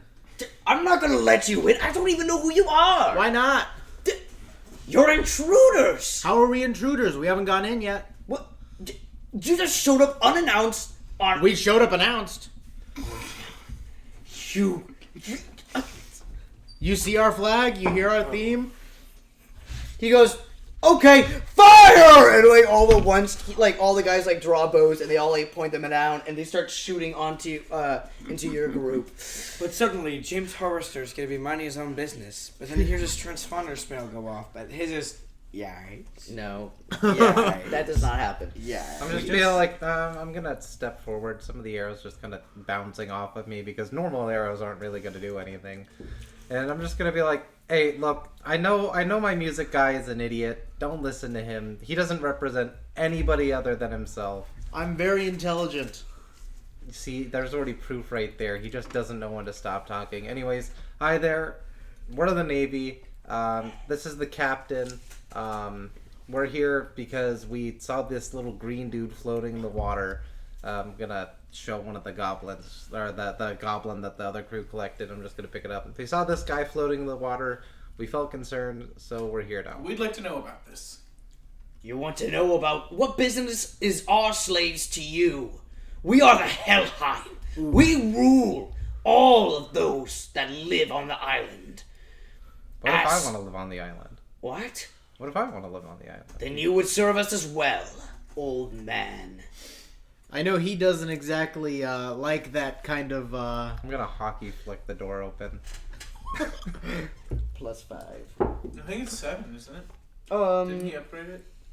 No, it was a +3 at first. Cause Yeah. his main one is okay. that. The but you got mentor a 3 was my main one. Oh, I forgot to upgrade my character. That's what I did. We can talk about that when it's once you get into combat. I did a 3. You got a 3 with a +5 with an 8. As you shoot the blast, the Helheim guy laughs and goes, "Interesting. Let's see." And it hits the gate, and you watch as it kind of just goes, and it bends inward.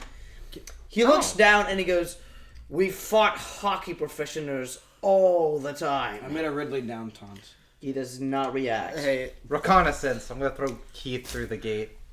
I'm gonna armament hockey my hand and then even Heath's shirt so he doesn't take too much damage. I'm just gonna throw him through the gate. not again! 6. You hurl him and you hear a and on the other side You hear he's dead. you see an imprint on the other side of the wall. There'd be an imprint of Heath in the wall, and one of the guys, the guy on the wall, literally just. That's the thing where blings Heath back. Yeah, it literally there's a, and you literally stands there, and the general guy looks down and goes, "Are you mentally?" I'm gonna look at the door, see how it's bended. I could probably do this 4 more times and your gate will be down. No, okay? hold on. Heath Slater's gonna walk up and he's gonna rub his head.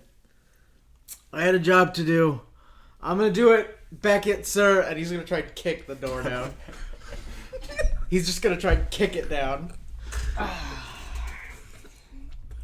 Try. That was a good try. Oh. Unfortunate. Dang. Okay, 23. You literally go, huh, and you throw out your leg, and you watch as it turns dark with armament hockey, and you kick the door down. Or at least one. It's 2 closed off doors. Yeah. You knock And one he of them just- down. The one that's super destroyed. Yeah, the already. one that was really broken. It literally does the. It unironically got done a lot more damage than the guy thought. And he stands there and he goes, And he's like, I did it back "They then." breached the I'm gonna be like, defenses! Wait. Oh, they broke it. Yeah. Dang, I was gonna walk in and just be like. Yeah. And then have it Well, open. then the massive ogre readies its club, towering over at Club. least 30 feet tall. And Heath Slater just slowly puts his foot over the line and No, steps in. he It's doesn't. and now I'm intruding. The general yells out and goes, "If it's a war you want, then a war you get! Soldiers at the ready! Arm yourselves!" And you just watch as people from all over the village start running out with weapons. You see people on the walls. 5, Wait! 6. Oh, never mind. Why don't we attempt a civil conversation? You want us to talk civilly with humans? Well, my friend, there's purpose, reason for everything. I want to know the purpose and reason for the way this island works. Well, you want to know how the island works. I want us to understand each other.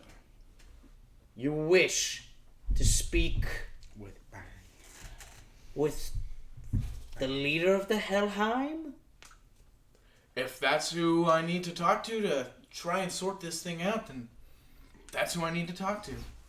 He wishes to talk to Queen Scarlet. And you see as he starts laughing, the rest of the people are like this, and then he elbows one and they go and you Shut up. and then you see is there do you actually say that? Yeah. The guy just goes kill him, and he's like okay. Clearly that that's not Yeah, that never happened. He looks down and he goes,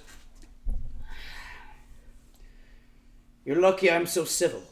And then he kind of flaps his cape, and then he takes a look at Jackboot and goes, "A half-breed?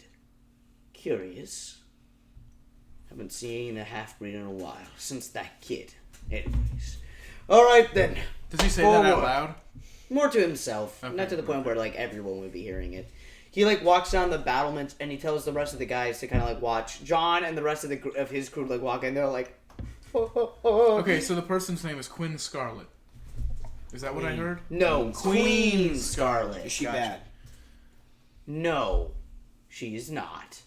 Okay. As you guys approach, you guys see statues of this two-headed, obese ogre. One head has a crown on it, and the other has a tiara. I'm gonna elbow Harry. I'm gonna be like, I mean, she got potential. Harry literally throws up in disgust. That's He goes, so awesome. If you think that's an ogre Harry. with two... Sorry, sir. And he writes down, and you see Harold starts laughing to himself, and he goes, I'm gonna punch Harold. We must be respectful to all. Okay. As you guys approach, you see this massive ornate castle. Everything else is in the slums. But this castle looks magnificent. You see Helheim walking around with very fashionable clothes, walking amongst all these very poor other people. And as you approach this castle, you look, and the top portion half is actually floating. Down below you see this dark vortex.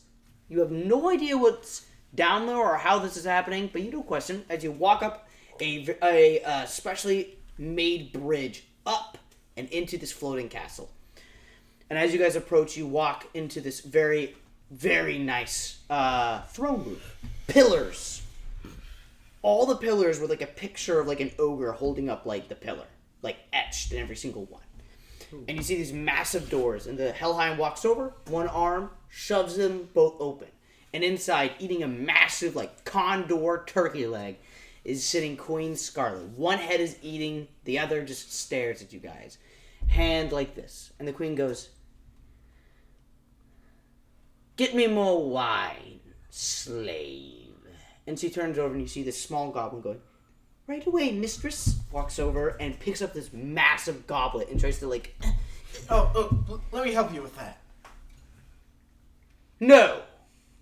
Who are you, flesh bag? And what makes you think you have any right to intrude?" And the Helheim general goes, Is that Queen "My Scarlet lady." talking? That is Queen Scarlet talking. The general bows and goes, "My lady, these flesh bags invaded our territory, and once combat initiated, the cowards decided that it would be in their better interest to not go against our very dangerous army, and would rather commune with you, hopefully to surrender their services and be joining our slave workforce." While this is happening, Heath Slater's over on the sidelines, and he looks at the goblet, let me see that for a second. He lifts the goblet and takes a little sip. "You dare drink from the queen's goblet?" He's got the perfect image. Actually, though, He just does that. He just does that with the image. It's basically just someone with a huge wine glass that James is showing everyone. "You dare!" Madame. How does it taste? It's really good wine. And he just keeps holding onto it and just sipping out of it. "This is mockery!" Madame. I bow my head. I get on bended knee. You'll have to excuse my ruffians. They know not what they do. They just we try to keep it fun and light where I'm from, and this seems to be the opposite. I grab the glass, set it next to myself. This seems to be the opposite of that. But to ensure that you know that our motives are pure, I bring out a leftover piece of cake from the birthday party. I'm like, Madame, view this as an offering. We are not here to engage in a scuffle yet. I would like to first know what the arrangements are with you and these strange creatures. My subjects? Isn't it quite obvious? Have you not heard of the victorious Helheim? I'm a half-breed between a Helheim and an ogre. But despite that fact, I'm still a Helheim. And I have royalty. I come from a very distinct lineage. My mother was queen. Her mother was queen. Her mother was queen. Queens, one and all. My bloodline is nothing but royal lineage. And as such, all these people were inherited to be my subjects, conquered by the Helheim of ancient times. However, because of these blasted insects, they have locked us here, unable to leave thanks to those mirrored walls. They are my slaves, and that is what they will be for eternity. Madame, may I offer you a possible solution just for these poor people, and to gain you access to the outside world? You see, I have a very crucial member of my crew who can shatter mirrors. He can shatter anything. He can shatter people's dreams, potentially, if you wish. Madame, it would be possible for you to leave this island, and it would also be possible for these people to be, well, for these people to experience a better, more free life. It seems as though you are lashing out on these folks because you are also trapped within. Are you saying that you're willing to do me a favor?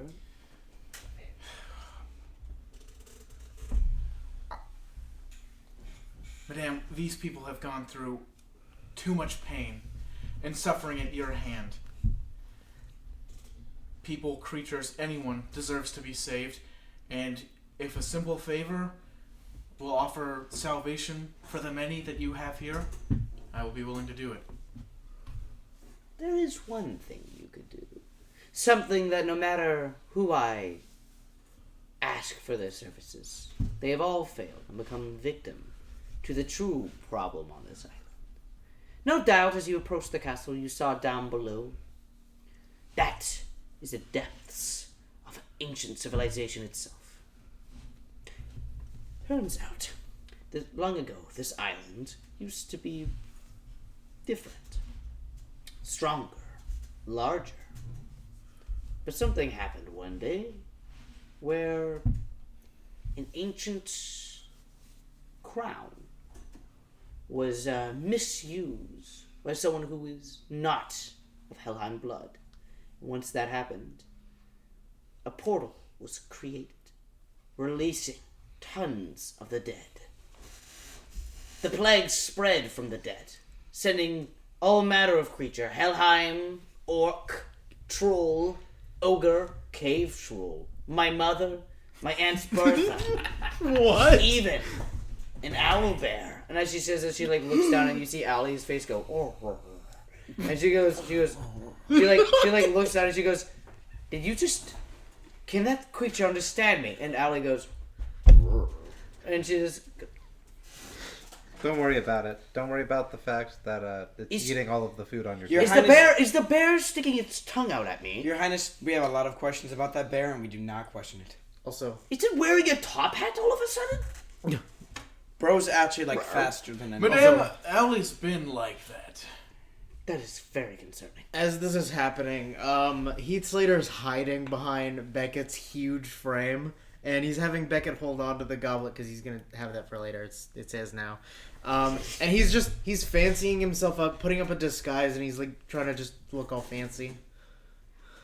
No one cares. I mean, some of the subjects are sitting there yeah, he's hiding behind Beckett, he's hiding in his jacket while working on the disguise. What? If you could go down into that portal release the curse, and finally allow my people to return to our ancient homeworld, the place that we all came from underground. Then, and only then, will I possibly maybe consider freeing all these slaves. And you will have to destroy the Mirrorverse. I mean, even if ultimately there won't be a purpose to it. Alrighty. Well, madame,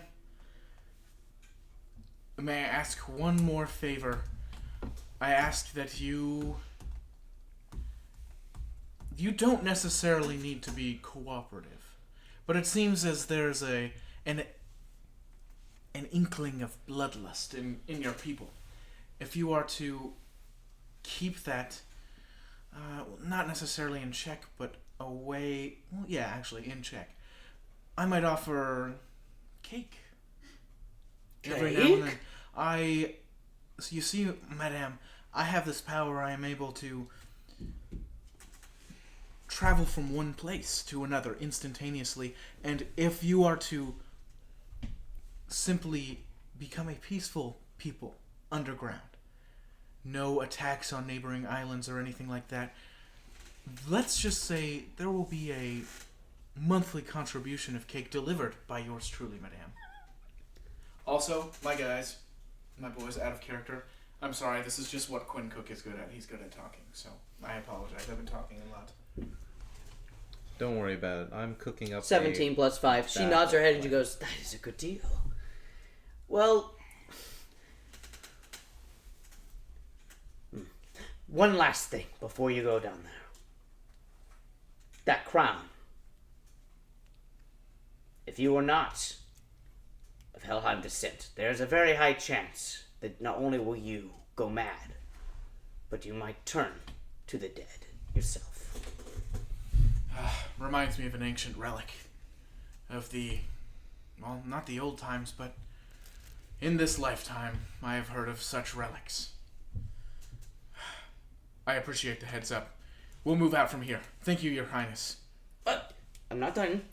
My apologies, madam. Whoever wields that crown becomes the new queen. Not only of the Helheim, but of all the creatures here. They pledge their loyalty. Legend says that whoever wields the crown is a person of good of heart, someone strong, someone intelligent and creative. Obviously, it's talking about me. Obviously, it's Obviously, Obviously not! And you just hear like, what was that? And Harry It's goes, opposite day for him. You see Harold and not. Harry are just like, sorry, Dad. We're almost out of here. I'm sorry, okay. And she goes, very well then, and she hits this lever. She goes, into the depths of the Underdark. And all at once, the floor literally just gives way, and all of you just fall into this dark portal. And she's her throne is kind of like hovering in midair, as like even like Sweet, have this parting gift. even like this Heath back up. even that one goblin guy's like, oh, and he falls All right, down. he's rolling to throw Heath at her. Okay. I'm saying keep this parting gift, and I'm throwing Heath to her. 23. You hurl Heath, and Heath just lands, and like she literally just goes, oh, and like the throne falls over, and she falls down into the pit with you guys. Oh my god, We have to interact with John. And then all at once, like you guys like watch as you guys just. Heath is just standing there like where the throne was and just looking at everyone and be like, You're literally on the throne as the queen just falls in, and then all at once you see the tiles just. Oh, this is not a good look for us. wait, I'm just on the throne? Yep, you're You know on the what? throne. He's just gonna gently he's gonna look around and just kind of and sit down just slowly, and he's gonna gauge the reactions. There's no all the subjects fell out into the hole with them, so there's just no one there. But as you guys, the general guy had left, but you hear him go, Your Highness, and he like walks in and goes, You, and he just stands there and goes, What are you doing? Get off of that throne! No, she gave Why me. do you get off the throne? She gave me the throne. And That's then what as he's talking, he suddenly goes, Get off the... And he like pauses and goes, More visitors? more flashbacks. And he No, begins yeah. to walk down, and you hear him. You hear Wait, it's this discussion, and then all at once you hear a. If you put a hand on a Helheim, you know that. So we'll get back. We'll get back to that in a moment. Oh no! Gingy. Beckett, what did you do to me? You would have seen like his head like flying off. Oh, wonderful! So I Like just the saw ending him of the thing with the screen's all super- Yeah, black, the and then screen is the black, red. and then you see like the red Ah. streak. All right, shall we And he start was with just this? sitting there like. So as you "Guess I'll guys die." fall in and you guys land, what you see, you are almost completely enveloped in this foggy darkness. Sounded like through the thick Whispers. fog. Through the thick fog, you hear as these whispers surround you. Then you hear, yes, yes, yes. You do not hear the yes. Actually, yeah, you do hear the yes. My bad. Jackboot, it is your turn. And as you look up, around you, you can't really see anybody. However, you do look through the fog and you see these two figures walking out. Larger than you, with pointed horns. Or one with pointed horns. The other, the horns are more like, instead of like pointed on the top of the forehead, it's off on the side. Kind of like Kaido. And as you watch through the fog, you see the faces of what you believe to be your parents. Oh. One of them goes, Jackboot, that's my girl. And then all at once, like as you like, would you approach? I approach slowly. As you approach, you watch as like you reach out your hand, all at once, the fog like kind of like disappears. The image erased. And they're standing there instead, shivering with fright, is the queen. And she just goes, You, protect me. You don't understand. The monsters that are in here are unlike anything you've ever... And then from the fog you hear,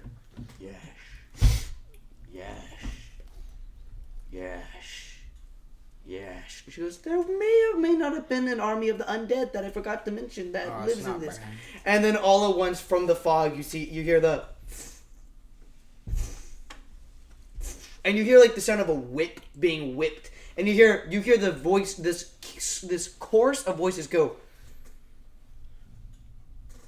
where there's a whip, there's a way.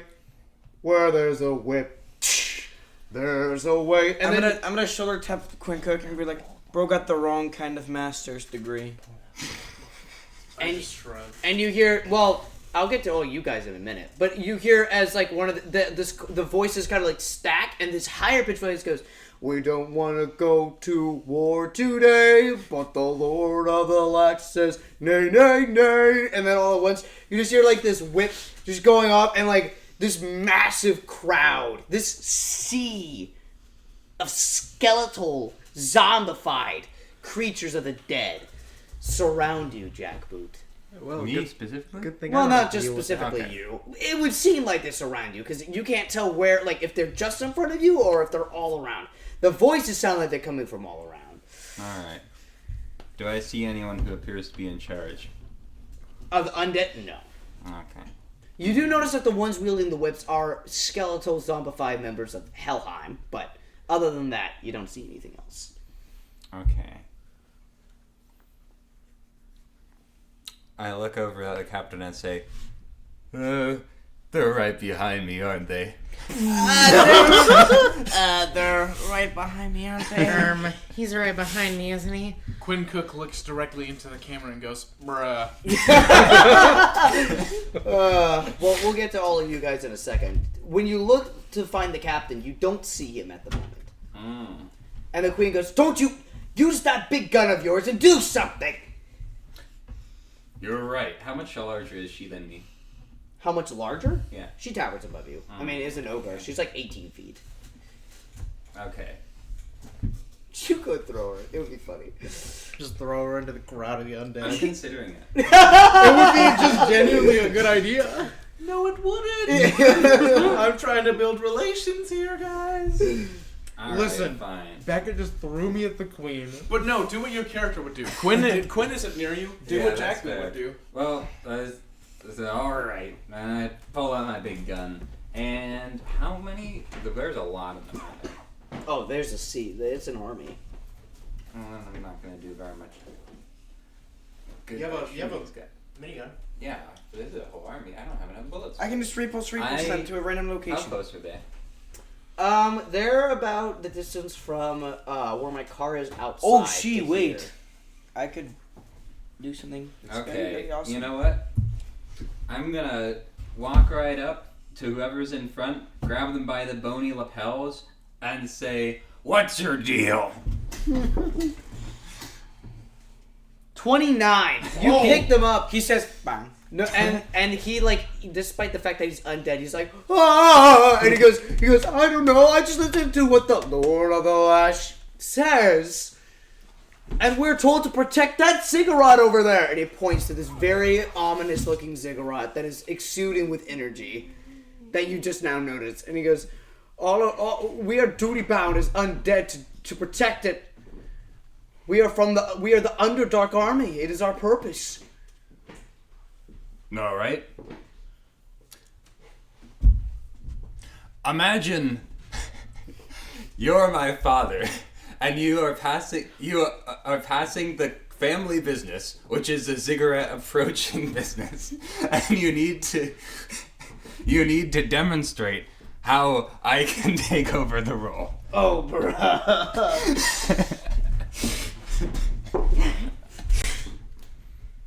16. The guy goes, well, if you were gonna get the ziggurat, then you would have to be guarding it for eternity. That's kind of a bad deal. And then, like, you hear from the background, you hear one of the Helheim, like, zombies go, what are you doing? Kill the winch! And then all at once, the entire crowd of the undead begins to start screaming and, like, doing the and they begin to like walk forward ominously. All right, I toss the bony guy back at his bony compatriots, and I pull out my gun and start shooting in the direction of the ziggurat. Ooh, okay. Trying to make it back. Dang, 26 with additional bonuses. Dang, these are That's at least a rolls. 28, 29. You literally pull it out and you begin to mow them down, creating a very like distinct path that you begin to walk, you begin to make progress toward the ziggurat. Unironically, extremely easily.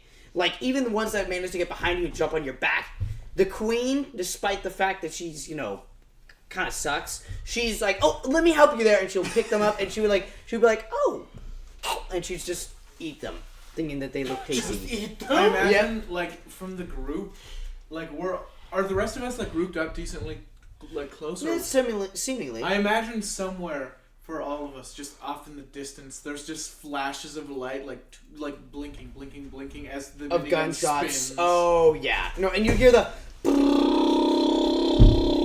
We can't see much, but we know that Jackboot's firing her gun. And yeah, you're encouraged by that. It's Heath, inspirational. Heath, I'm gonna have to skip your turn for right now. We'll get back to yeah, because we're you have. gonna get back to I'm you. up there. All right, Eric, or Beckett. I'm just gonna remember the you- queen My falling my phone's before. about to die. Well, when you landed into the fog, you like got yourself up and you kind of looked around, hands in pockets as usual. But then you hear a very familiar voice go, "Dad, what are you doing down here?" And you turn and you see the very familiar face of your son, Alexander, and his daughter, or your daughter-in-law. I almost said his daughter. I was like, wait, no, she's not dead yet. And as they like wave to you, and he goes, "Been a while." All right. It's not the first time I've had one of these before. Yes, it is. I wonder if that queen lady had illusion magic or some sort of illusion fruit. Maybe I shouldn't have thrown that Heath guy at her. Hope that doesn't ruin Quinn's plans. Oh well, I'm just gonna keep walking in a direction. Ignoring them outright. Yeah. All right. I'm just going to completely assume that it's another illusion-based devil fruit because I've seen plenty of them, and I'm just gonna be like, well, this isn't the first time I've seen illusions of many of my dead kids. That's fair. You watch as like you like, well, you don't watch, but behind you, the figures would like disappear in like in a swirl of smoke. Then you like watch as it like unfolds, and you see this massive army of the undead just there, and you see as Jackboot is making progress toward this massive ziggurat-looking structure. I'm gonna look at this army and be like, what is going on here? I'm literally just gonna look at all of the undead. I'm gonna be completely unfazed by all of them, since I probably wouldn't be able to sense hockey from any of them, since they're dead. So I'm just gonna be like, what is this? 11. They all like looking at you. They go, food, food, food, and they begin to kind of like march toward you slowly. Oh my god! Is it more of Heath Slater's lackeys? Wait, what? I should mention that you, out of everyone, will be able to hint this. You have the vague sense, someone with an abundance of hockey is here. It's a very familiar, like, hockey scent, I guess. Is it You have no idea. You can't tell who it is. It's not someone you know, like, Is personally. it coming from upstairs or No, downstairs? it's not. Thank Although- goodness. I don't know where it is, but I I definitely feel it nearby. Wait, that's that queen lady. I'm gonna go over to her, just walking through the cloud of the undead, not really caring about their existence. Sorry about that. That was meant to be a gift. I didn't realize he would throw you off of your throne. When we get back up there, you can keep him as a slave forever. When we get back up there, I'm going to make you my personal slave. No. Oh my goodness. Anyways, Quinn, I found the queen wherever you are. As you say this, you hear a Xbox. I knew it. I knew it. I knew it. And like literally on our from, boat. Oh, you no, watch it's as like all the undead like kind of like move aside, and you watch Xbox Man, his suit torn as he had seemingly been fighting the endless sea of the undead, walk forward, and he doesn't seem to be himself. As you see, he's kind of like lurching forward, and you watch as his fist kind of coats in hockey. I'm just gonna look at him and be like, how did you lose to those things? Xbox. It would be like the subtitles, and it would. Oh wait, Boggle's there. You hear from a long distance away. You hear him go. Xbox Man says he has absolutely no idea. This is very embarrassing. So please put him out of his misery, or he will do it himself. I mean, if you're gonna do it yourself, please put yourself out of your misery. He says, Xbox. And he goes, not. I just said it figuratively. You dimble. Fight me. But does he say? No. Burn. You guys Xbox freed Man him from versus Auction Becky Island, and he Ford. promptly went I'm and just got go- dropped in the Underdark. I'm just gonna sit there. I'm gonna Earlier nod. in this session, you said he was on our boat. He I was gave- joking. Oh, okay. Yeah, he didn't. You guys freed him from the auction, and then he just said. Well, we did transport him to the boat. He definitely. We would left have put on him to He doesn't have Watchtower any. Island.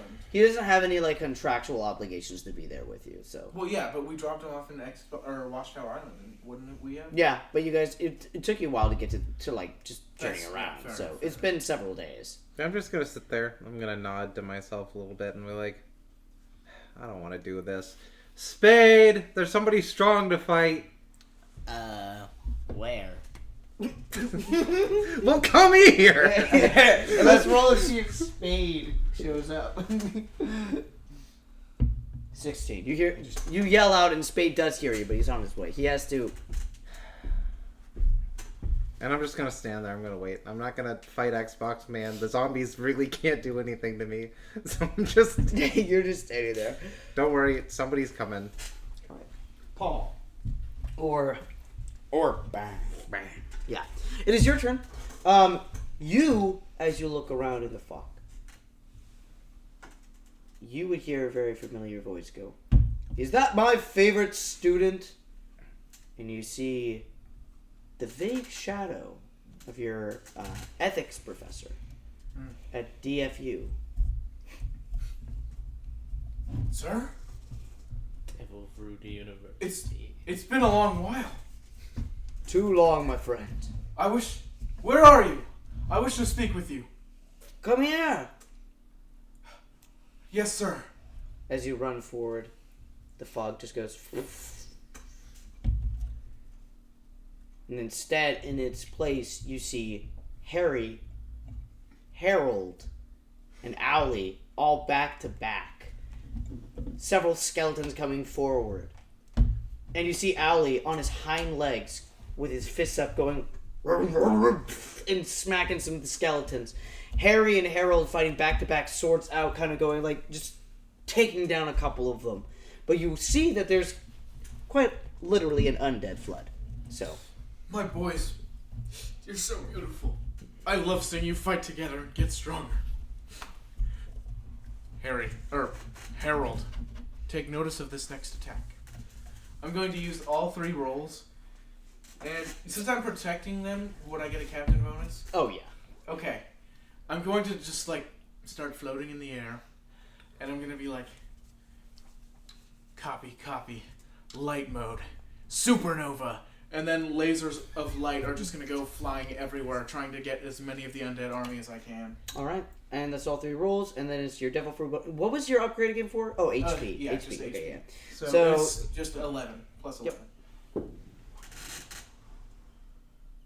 15 plus 11, that's 26. 26? Yeah, that's pretty good. You That's start actually launching 16. yourself into the undead. You even help out Jackboot who's getting closer to that ziggurat. Spade, it is your turn. Do I arrive at Xbox? You're on your way, and along the way you hear your dad's alluring voice from the fog go, "You're worth nothing! Train! Train!"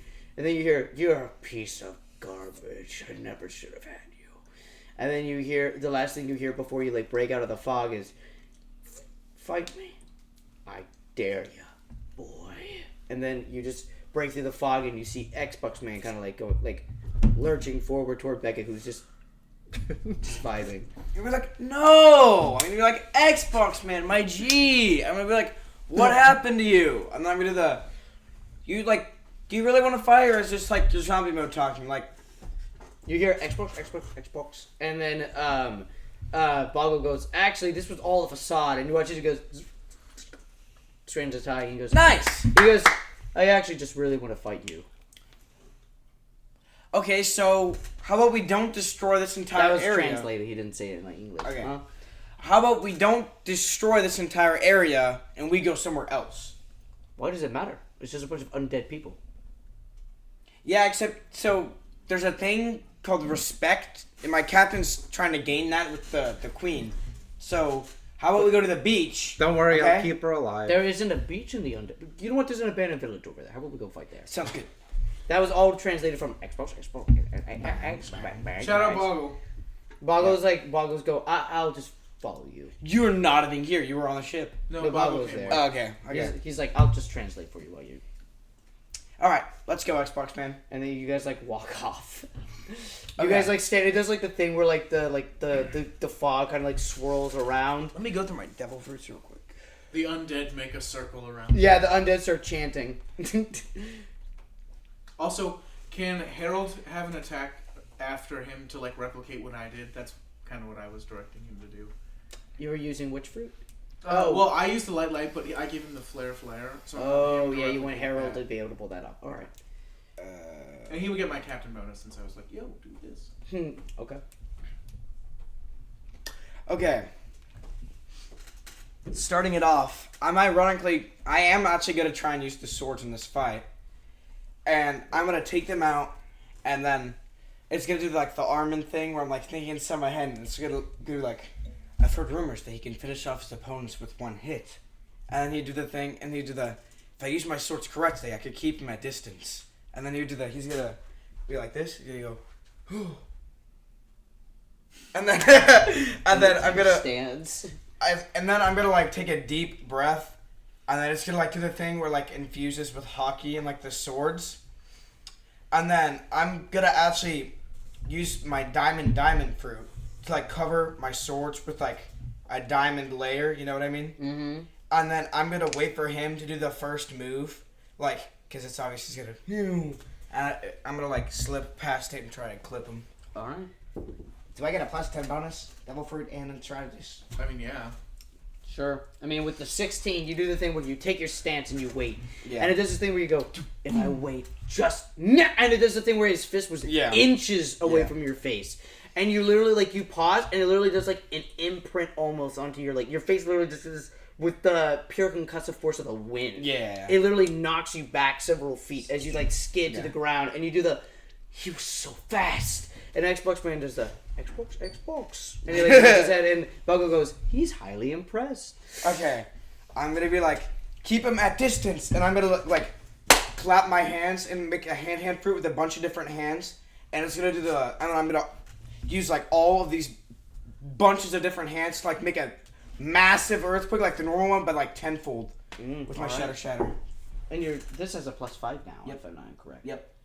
23. You hit the ground. All these hands become like emit from the fog. They slam on the ground, and you hear this rumble as you watch as you guys were fighting in an abandoned village. All the shrapnel and rubble moves forward, and Xbox Man stands there like when still like kind of like nodding his head. As the rubble all comes through, he just goes Xbox, and with he slashes with his hand, and with armament it slices through all the rubble, and he like walks through as the dust billows out. Like, he still just walks forward, and that's when you notice he begins to take off the remains of, like, the tux. Throws it aside, takes off the tie, kind of ruffles it down like Nanami. Throws it aside, and then it goes, Xbox. And then, Boggle goes, uh-oh. He's getting serious now. For my final turn, I'm going to use the hand fruit once more, except using my strategist bonus. Here's what I'm going to do. I'm going to, do a finger gun with the hands and shoot it, but that's a feint for when he dodges. And I'm going to use the diamond fruit to throw a diamond javelin. But then at the end of that, I'm going to be like, show me your true strength with your hockey. 28. But that plus plus 5. And if you're adding the strategist 33, which would mean it's a 38. As you have him down pinned, as he fainted from your first attack from the shot, and then he looks, and all at once the javelin gets launched into his chest. He stands there, and as you say that, he goes, "Show me your strength with hockey." That's when he goes, "Yeah, Ben." Fists together, you watch as it does. You know that like death aura that Merowim gave off in Hunter x Hunter? This green hockey. Oh, that's sick. With like. This is the best fight I've had. It literally looks like smoke. Like it looks like flame licking at his feet. All at once, it just expands. All of you at once would see this massive, like this green veil, just surrounds the plane as far as you can see. It's the light that saved Kroger. What's it? Oh, there's music downstairs. Okay, yeah. Should we roll for the NPCs? Oh, I am. Harold gets his own roll. Okay. Oh, that's a try. I'm gonna give them the 28. That Okay. was by far the closest one that they. I do that because it's more mainly focused on me. Well, and it's also like all the NPCs are straight up fighting zombies. If they were losing to the zombies, I'd feel bad. But everyone's popping off. Like they're doing some like. This is tag probably team one stuff. of the better fights. That including like Harry and Harold are. They're like working in tandem like you wouldn't believe. Very impressive, and you are very. Did he get the move down? Oh yeah, and he goes, "Watch this, Dad!" And he just does that, and Harry goes, "That's my dad," and Harold goes, "My bad," and then Al literally watches that and goes, "Arr." And then he pulls out a bazooka and just goes, Oh my goodness! Dude, wait.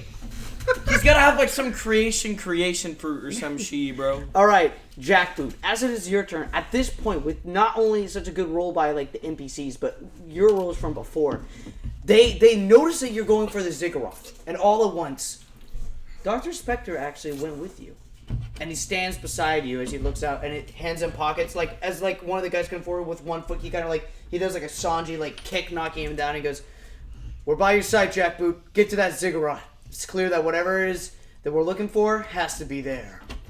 And you watch as he kind of like, he turns, like his body kind of like turns into like a silhouette. As like a blade comes out of nowhere, he phases through it. And then with an elbow, he bashes in the head and he kind of grabs it and throws it aside. And then he's on your left, on your right is Apollo. As he like nods and goes, "Go ahead, Jackboot. You got this. We'll protect you from the steps. Get in that ziggurat and find out what it is that's inside." You, I mean the queen. If you're gonna do something, and she's saying it goes, oh, I don't know what I'm doing. Just go and get it. Let's get out of here. I'm done. Ooh. Spectre, make sure she doesn't end up with as little as a bruise on her way out. He Spectre looks at her, looks at you, looks at her. And then I put my hand over one of my cheeks and I go, trust me. All right. And you watch as one of the zombies leapt forward, and he the zombified owlbear actually leaps up. When Brian's dog comes out of nowhere and just catches it in midair, and when this massive lockjaw just chomps down and rips it to shreds, and then he goes, and the ogre lady looks down and goes, all right, well, thank you. All right, oh my goodness. All right, Jackboot, it is your turn. You're approaching the ziggurat. Actually, I think it's Does it look like I'll be able to safely walk up it? Yes. Okay. Despite the fact that there's some surrounding them, with Apollo and Dr. Spectre's help, there's none inside. Okay. The surrounding area is going to be protected. And are they following me, or are they staying? No. Okay. In fact, when you approach the ziggurat, it seems as though they don't even, notice you at this point. What about the queen? What she's up to? She's just cowering, with Apollo and Dr. Spectre on the outside. She doesn't seem to be doing anything interesting. Alright, well I go on inside then. Alright. I don't even need a roll for this. As you approach, you walk in, and there, kind of hovering in between, just hovering in the middle of the ziggurat, is this large black crown. Ornate, very beautifully woven. And as you approach it, it kind of pulsates with its energy. And as you hear this voice within your head go, come, take the crown. We beg to be free. Let's see.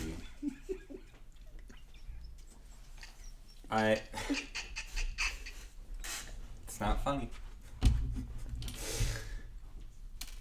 I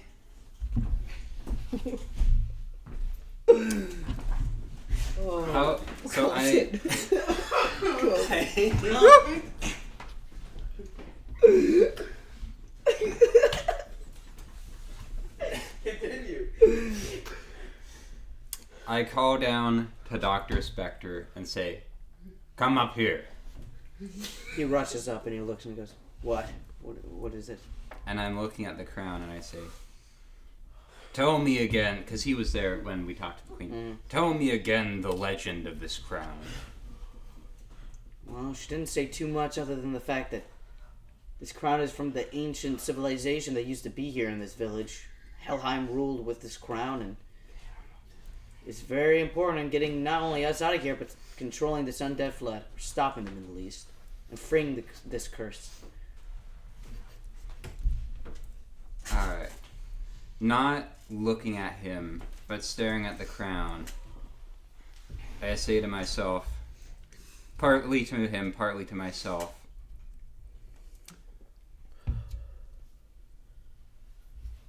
if we were to see slaves, we would free them. Yeah? And what are these undead but slaves to this crown? And I pick up the crown and I stare at it. And I say, this meal is too rich for me. And I set it back down. And I'm going to reach for whatever my strongest bomb is out of my bag. And I'm going to rig it to the crown. Ooh. And I'm going to hit it and I'm going to run. We're about to run a cinematic type thing here. I'll give you the cinematic. Thank you. When you... Alright, well, you know what? It would make sense if you are able to at least find out what exactly you're about to blow up. When you touched it, for that brief moment, the abilities of which the crown would have given you come to light. First, you have the ability to just be able to summon Underdark portals and summon the army whenever you wish. You gain the strength and durability of the Incredible Hulk at base, and a +10 attack bonus for an entire combat. Broken Shatter concepts, then. No, I said base Hulk, not like you except the difference is instead of the angrier you get, the stronger you get. For you specifically, it's to the person on. For you, it'd be the more food you eat, the stronger you get. +10 combat bonus for an entire fight. So every athletic or combat-oriented thing, you get a +10 fighting bonus. However, at the end of the combat, and this would only be able to be used once per session, you would get exhausted and have to rest for a day afterwards. But besides that, controlling the Underdark and also allowing you guys to get yourselves out of the Underdark. And it's going kaboom. You would also the army up above would also be willing to listen to you, giving you the chance to control and have 2 armies at your disposal. But at your wishes, you will place the bomb on it. And as you stand back and you watch as this explosion goes off, Dr. Spectre looks at you and goes, Jackboot, it's one thing to want power and to crave power. It takes a stronger person to reject it. And as he says this, you guys watch. You guys would all see this. This ziggurat just explode in this magnificent, necrotic, green-black energy. Just explodes. And all at once, the queen goes, the crown. What did she do to that crown? And all at once, you guys watch as this vortex hits. From up above, you watch as this portal begins to just wrench itself open through a force. And you watch as all the undead go, "Aww." And you watch as another vortex opens up next to them as all the dead start, "We're going to rest at last!" And they all begin to fly into one vortex. The other vortex begins leading upwards. And as you guys look at the 2 vortexes, Dr. Spectre and Apollo look at you and they kind of nod their head, and you begin to get sucked up into this vortex leading upwards to the throne room. And Queen Scarlet, as you guys are flying into it, the queen locks eyes with you and she grabs as you guys are going up in the tornado, and she goes, "What did you do? Did you destroy an ancient treasure that belongs to me?" Nah. Nah. You will suffer 1,000 torments as you guys just begin to fly upwards. Oh, we're gonna get to you, Heath. We're gonna get to you. One second. Okay. Any other characters planning on just staying here, or are you guys all gonna go to the ice? In the underworld? The Underdark. Get me out of there. You guys all kind of start flying through there. Is there anything here anymore other than just Fair those enough. 2 portals? There's Nope. literally just nothingness. Nope. Well, and at that point, as you stand there, you guys are both still fighting. You watch as all the fog begins to swirl into these vortexes. Neither one of you budging.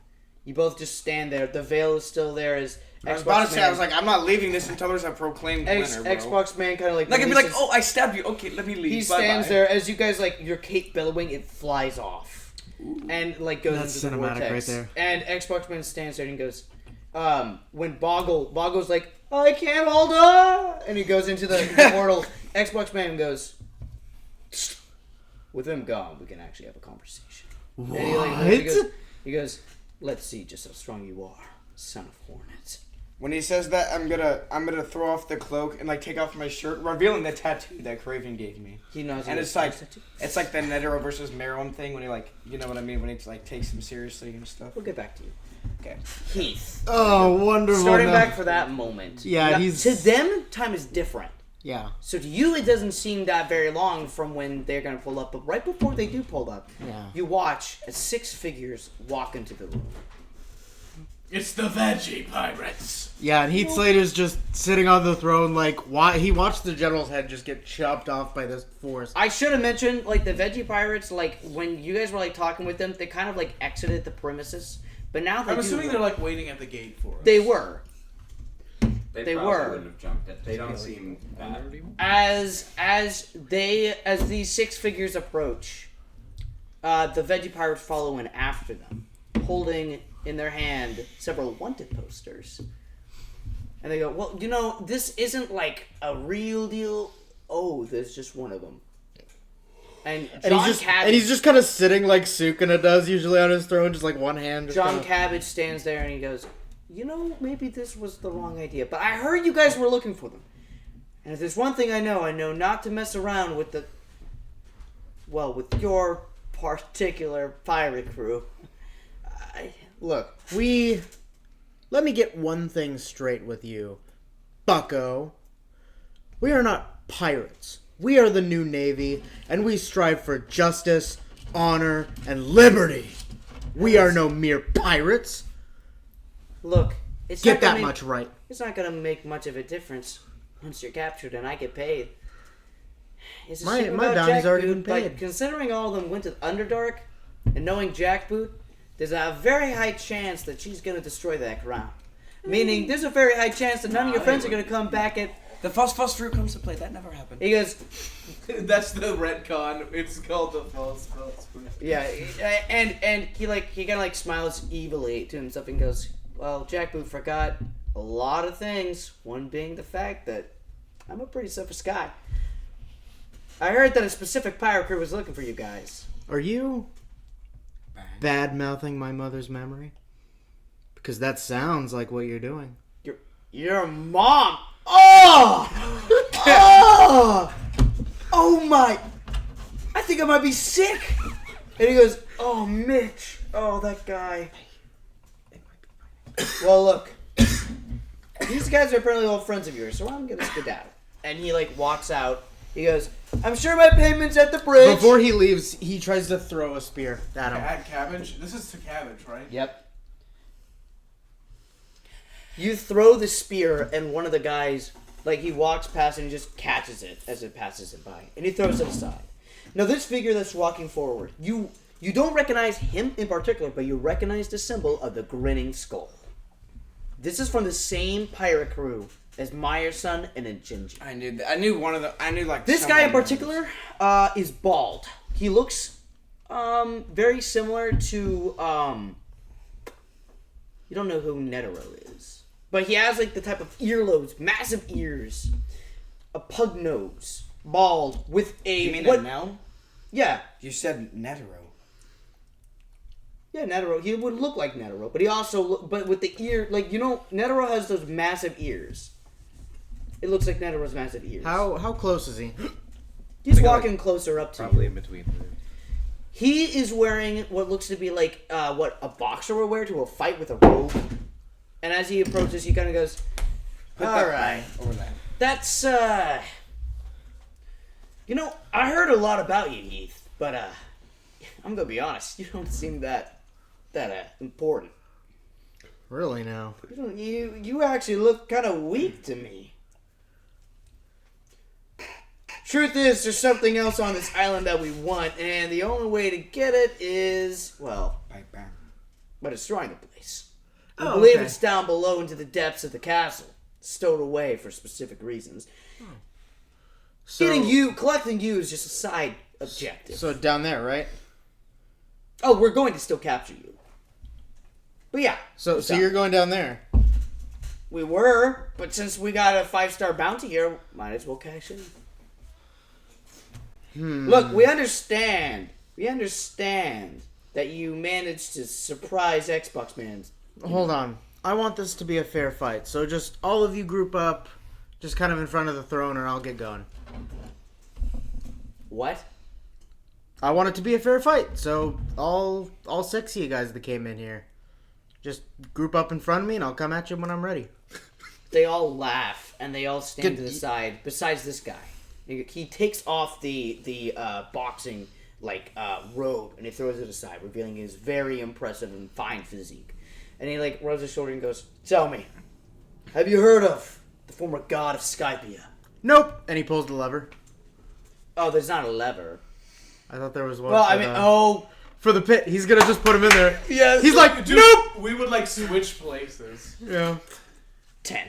Okay. You grab a hold steps of, out of the way. He like grabs it, and he's just like he's not grab a as hold- big as the queen, so he just. Well, when you grab a hold of the lever, all at once it starts clicking and whirring, and all at once this portal opens up and people begin to spill out.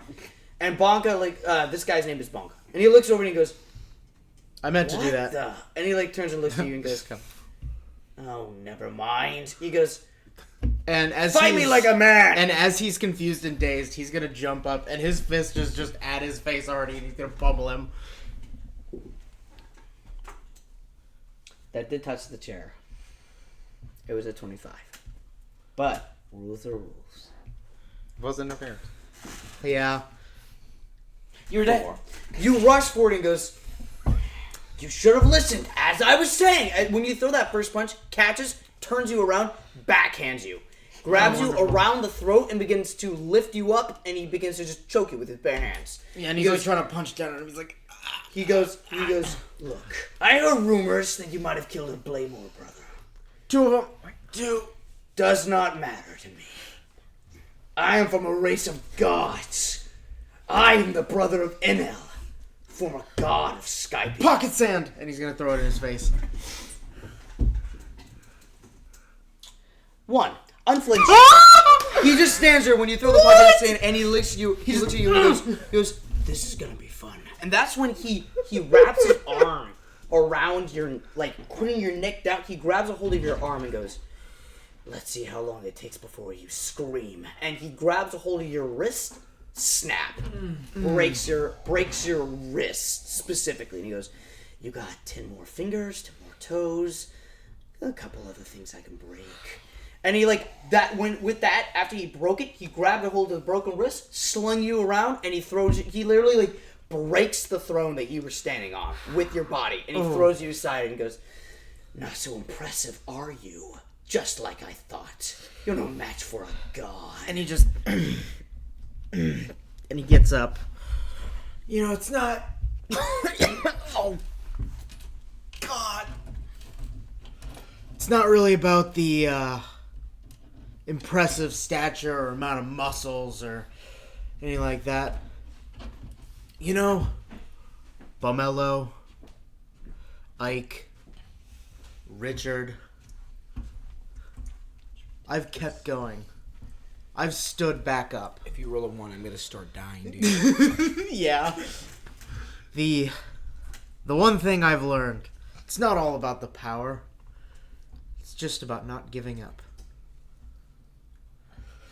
And I know deep down that my crew believes in me, even though they make fun of me all the time. Who wouldn't? I know, right? I'm pretty pathetic, huh? Yeah.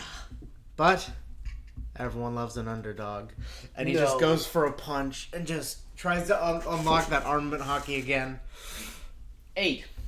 He literally, Oh my goodness! when you threw it, He's like, ah! he does the thing where he just moves aside and without even he literally just grabs you by the head and he just goes, "Let's take this outside, shall we?" And he hurls you through a wall, ending you, causing you to throw and remember it's hovering. So when he threw you out, you literally go, and you land in a building on the outside. Yeah. And he watches as he stands by that hole in the wall and he goes, "Hold on, Heath, I'm coming." And he leaps up and he begins to jump toward you. And with that, nope, that was all 3. And No, was that 230s? Yeah. yeah. Oh, You're down to 100%. 3. Yeah. And with that, Yeah, he's just Becca, screwed. it is your turn. As you guys approach, a figure, one of the group kind of yells and goes, "That's Becca Fort." And some of the guys go, "Cannon, shut your mouth." And he goes, "No. And he walks over toward you and goes, "Sir, my name is Cannon E. Kid. Uh-huh. I remember him. I helped Barry become Pirate King at one point. I didn't really do anything, but I just wanted to say I'm surprised to see you alive. I thought most of the Navy and powerful Navy officers died in the battle where Barry became Pirate King officially." Yeah, well, turns out he's not as good, taking out the Navy as he thought he was. That was funny. But listen, I respect my elders, and we're gonna be here to take all of you in, and I really don't want us to have to fight a living legend like yourself. It would look bad. we How can't would do that. fighting a legend look bad for you? Well, because all it's literally gonna you're do is old. yeah. You're like and 90. You need to go to sleep. Isn't it past your bedtime? Like, I'm not trying to be rude. I'm just saying, like, You know what? You got a good point. yeah. None of you are worth my time, anyways, and I'm gonna take an actual nap right there.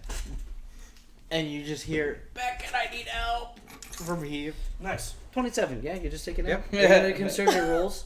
Nap taken. All right. I'm just gonna straight up. All right. You take a nap, and all the other guys just nod their head and go, okay. Heath is just like, help.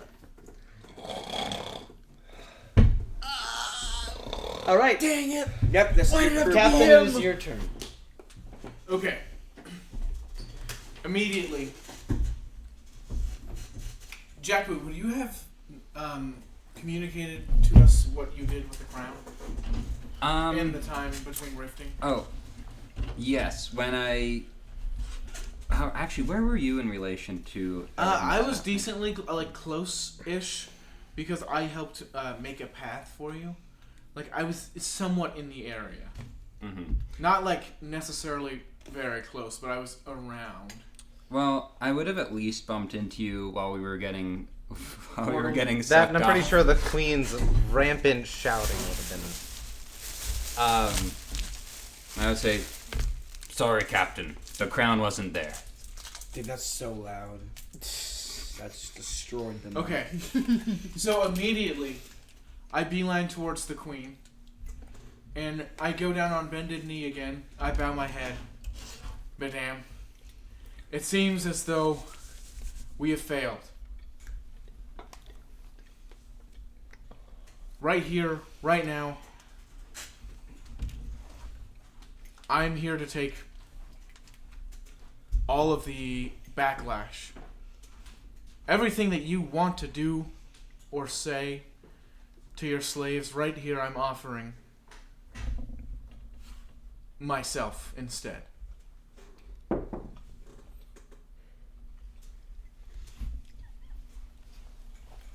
Sorry, I'm hungry. As you say this, she turns and she sees her general lying headless on the steps outside the palace. And she looks at you and goes,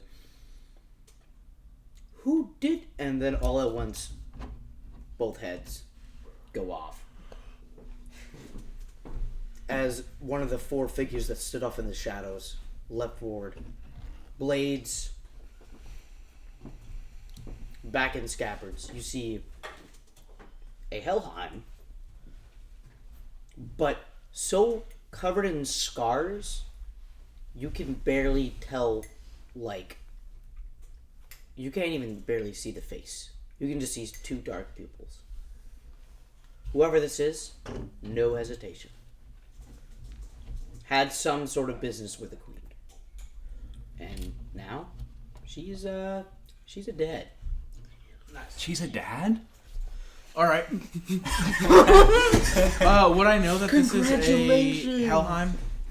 Like, are they obvious by their appearance? It still has one horn. Okay. I turn around. Can I tell what gender this person is? It is a male. Sir, I had an arrangement with the Queen that this island would be liberated. I failed. I hereby claim this island as an additional Navy stronghold. You have trespassed. You do not belong here. You are committing injustices. Prepare to feel my wrath. I grab a card out of my pocket, and I'm like,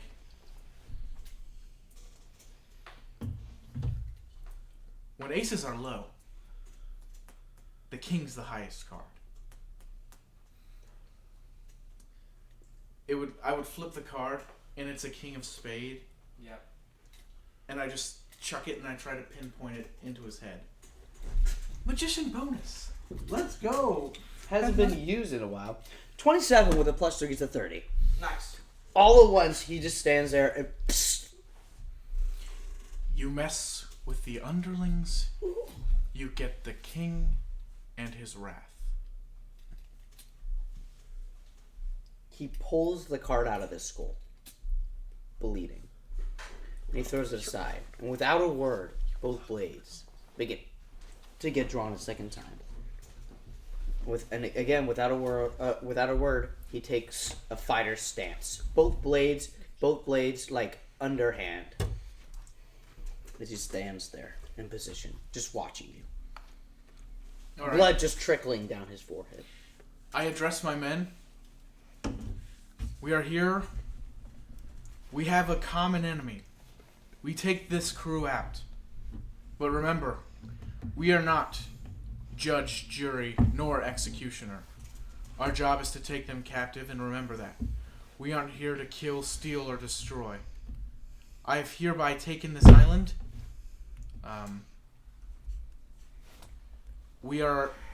Once we dispose of these people, we will address the people of this island. So, make haste. They're waiting for us. After that, I turn my attention back to this guy. And I haven't used this move yet. But I'm going to pull out a table and be like, "Excuse me, sir." I pull out a table and be like, "Excuse me, sir." I grab him, I set him in the table, and then I start sawing him in half. Oh, the magician bonus. Gotta love that magician. Outstanding. You're dead. move.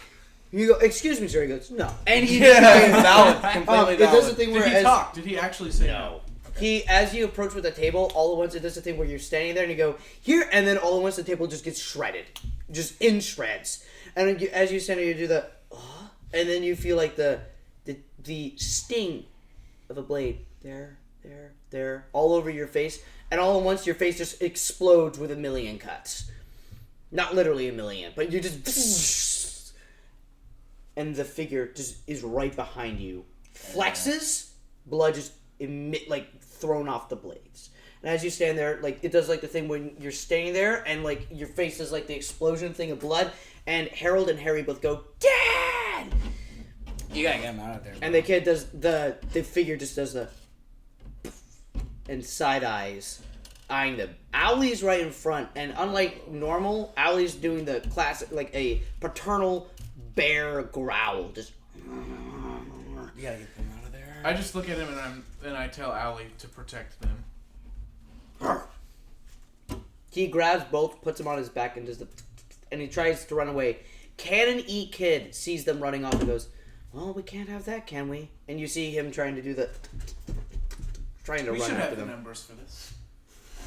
Well, yeah. As soon as he runs, he didn't see Malka chasing after him. Yeah, that's good. That's me. That was all three of your I turns. rolled to talk to the queen first. Oh yeah, that's right. Again. Back down in the Again. Underdark. Spade and Xbox. I do Man the thing where stand. the wind's blowing and Oh, it's been blowing this whole time.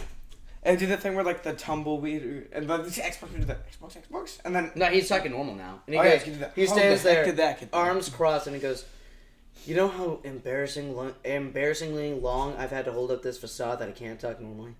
I'm an advanced model. I can talk normally. I just prefer not to because Nice. only people I respect game the voice. oh nice. The only So other you respect me. look, Nice. That's cool. the only other person that's heard me talk for real is Ben. Ever Bang. since that day Bang. where I lost." You're gonna just stab No, him? I'm not gonna stab him, but I'm gonna use the hand fruit to do a ton of punches. But while that's going on, I'm still holding on to my swords and still doing the thing with the hockey. You're trying hockey to- fuse blades. You're trying to hit him with a bunch of your fists while slicing Yeah. with the swords. 8. It is the thing where Is you that grip. 13? Plus 5. Wait, no, wouldn't that be? You're using your devil fruit, so that'd be a Yeah, plus 5. plus 5. It does the thing where every hit that you're trying to land, he's just dodging Yeah. at this point, and he's just getting closer as through the dodging. He literally does the thing where you would see multiples of him as he's just getting closer. Oh, perfect, If he had perfect. pockets, he would have his hands in his pockets. Oh wait, he does because he has. Spade would do the Fushiguro smile and do the perfect. This was my strategy all along. And then he's gonna it's gonna do like 5 like different rows of like the hands. And he's gonna do with the shatter fruit. 1-inch punch. Yep. Pull some Ip Man stuff. Same roll. Pass it back. 17 with 23, 20 plus 5. Is that 22? Well, wait. Did you give Strategist bonus? strategist bonus to I that would agree. with your devil fruit bonus? There's a plus 10. That's a 27. All right, good. You 1-inch Holding punch, down. and you watch his Xbox man. He doesn't have a face, so you Yeah. can't see. But he you watch as you solidly hit. He blocks with both hands, and he goes flying backwards. And he kind of lands on his back, and he hits the ground, and he just drags along the ground, and he lands on his back, and he does a kip up, immediately stands up, and he just nods his head, rubbing dusting all the dirt off of him as he goes. Xbox. I have one more roll, right? Yeah. Okay, I'm gonna be like, now Xbox man, let's just get one thing straight. We're not leaving this until there's a declared winner of this fight. I wouldn't want to have it either anyway. I'm gonna be like, perfect. And then Any other way. have you guys seen the Rayleigh versus Blackbeard animation? That's what I'm gonna do. It's gonna do the hockey crackling thing. It's gonna do that the Shanks to Greenbowl thing, and we're do a sword dash. It's gonna be kind of like a direct hockey attack. I'm gonna see if I can do a good roll without my devil fruit or strategist bonus. Trying to make it a good fight. 27. Oh wait. Well, no, the other one was with all the Yeah, bonuses. yeah. This is a solid 27. I would count the stubborn bonus by the fact that you can't win this fight, but you're still doing energy cackling around you. Xbox man stands there and kind of nods his head and goes, "Yeah, give me your best shot." You punch him, and it does a thing where when you hit it, I was using my sword. oh, you're using a sword. Yeah. When you do the slash, it would do the thing where you on the X, you slice the X. One little thing of the X. Bits of glass kind of go off as he puts his head all the way down. He literally goes all the way down to the ground. His head is hitting the ground, and then he just gets up and he goes, "Good job." He goes, Do you want to give him a roll? "Oh no," he goes, "Now it's my turn." He's gonna use 1030s. I knew this was coming. And he's just gonna wind up, fist emitting green energy, and goes, "You did good, kid. Not there yet." If he rolls a 1, it's gonna be the biggest feat ever. That would actually be insane. Oh, it touched the blankets. Oh, well, Fair.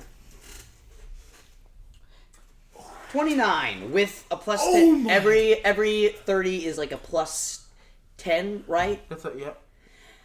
That's 129. That is one off from the actual max. As you stand there, you do and he goes, "Time for you to go help your friends, if you're still awake."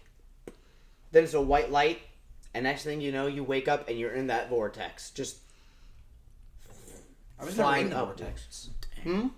He literally punched you into the You vortex did to hold go your up. own against Xbox. Well, I man. knew I was gonna be doing too good, and when Cordell's like, "And you actually can't win this fight," and I was like, "Cordell's gonna pull some stupid." You still That's didn't- it's entirely something that he would do, where if he would let you actively do amazing in offense and be like, "Well, You also Let's could have see. just rolled horribly and lost before that happened. yeah." So. You could be in the Heath situation. Time to go find Myerson.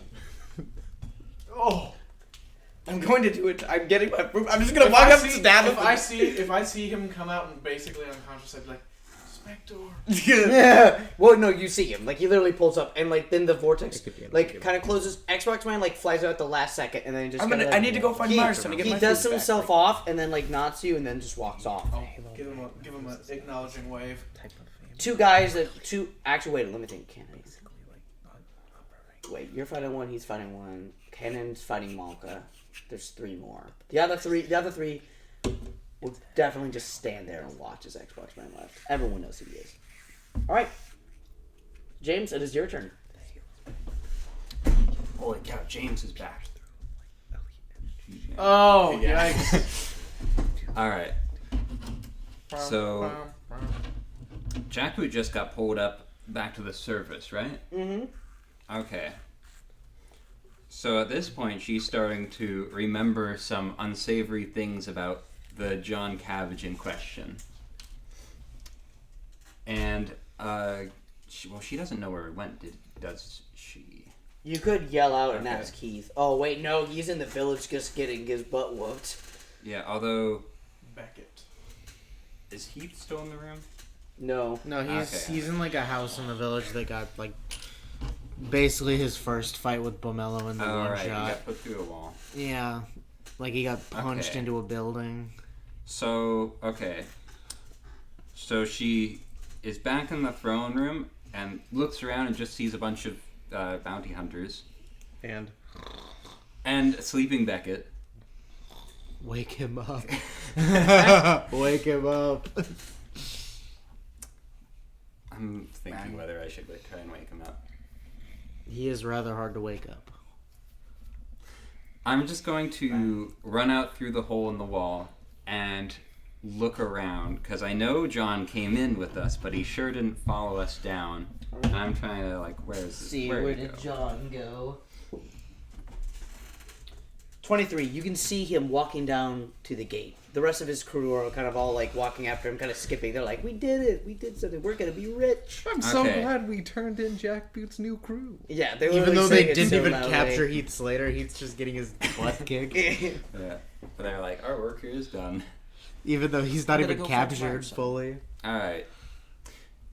I come up behind them about 30 feet away, and I say loud enough that they can hear, "That's far enough." Jackboot. I'm And not I- gonna have you roll to just chase after them. I feel like you can catch up pretty quick. Uh, They're not very fast. Yeah, I point to the others and say, "Go back to your ship." And I laser stare at John. And I wait What is for the this all others to about? leave. I say, "I remembered a whole lot more about you when I was down there in the cave. No wonder you'd ask about Mitch, since you were so ill disposed to him last time we worked together. That would be the first thing you thought of. I remember now. I did die. It was by your hand."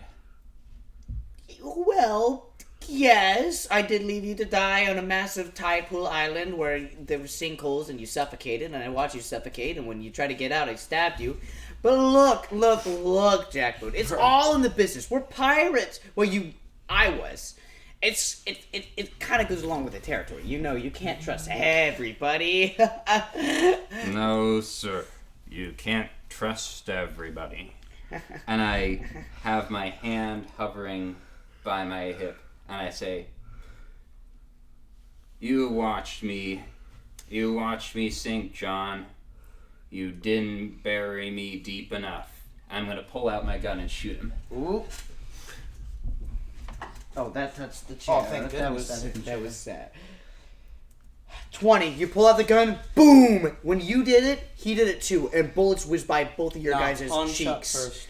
And you guys, both of your Star Wars. bullet goes by this, bullet goes by that, and you both begin to kind of bleed for the cheek as he kind of rolls on the ground and he hides behind a pillar and goes, "Jackboot, now let's talk about this. I understand you're angry, and I almost killed you for a second time, but that's kind of on you. Let's be honest. It's your fault that your memory is so bad." And he rolls behind another pillar and he goes, "Let's just talk about it old time's sake. What, I can pay you off, right? What's your price?" I think this guy gets the minigun treatment. No, maybe. Oh, not yet. Not yet. Not yet. Slight pause. He's probably not even worth the ammo. Oh, you want to toy with him first? That's I'm going to, if my roll goes well enough, I'm gonna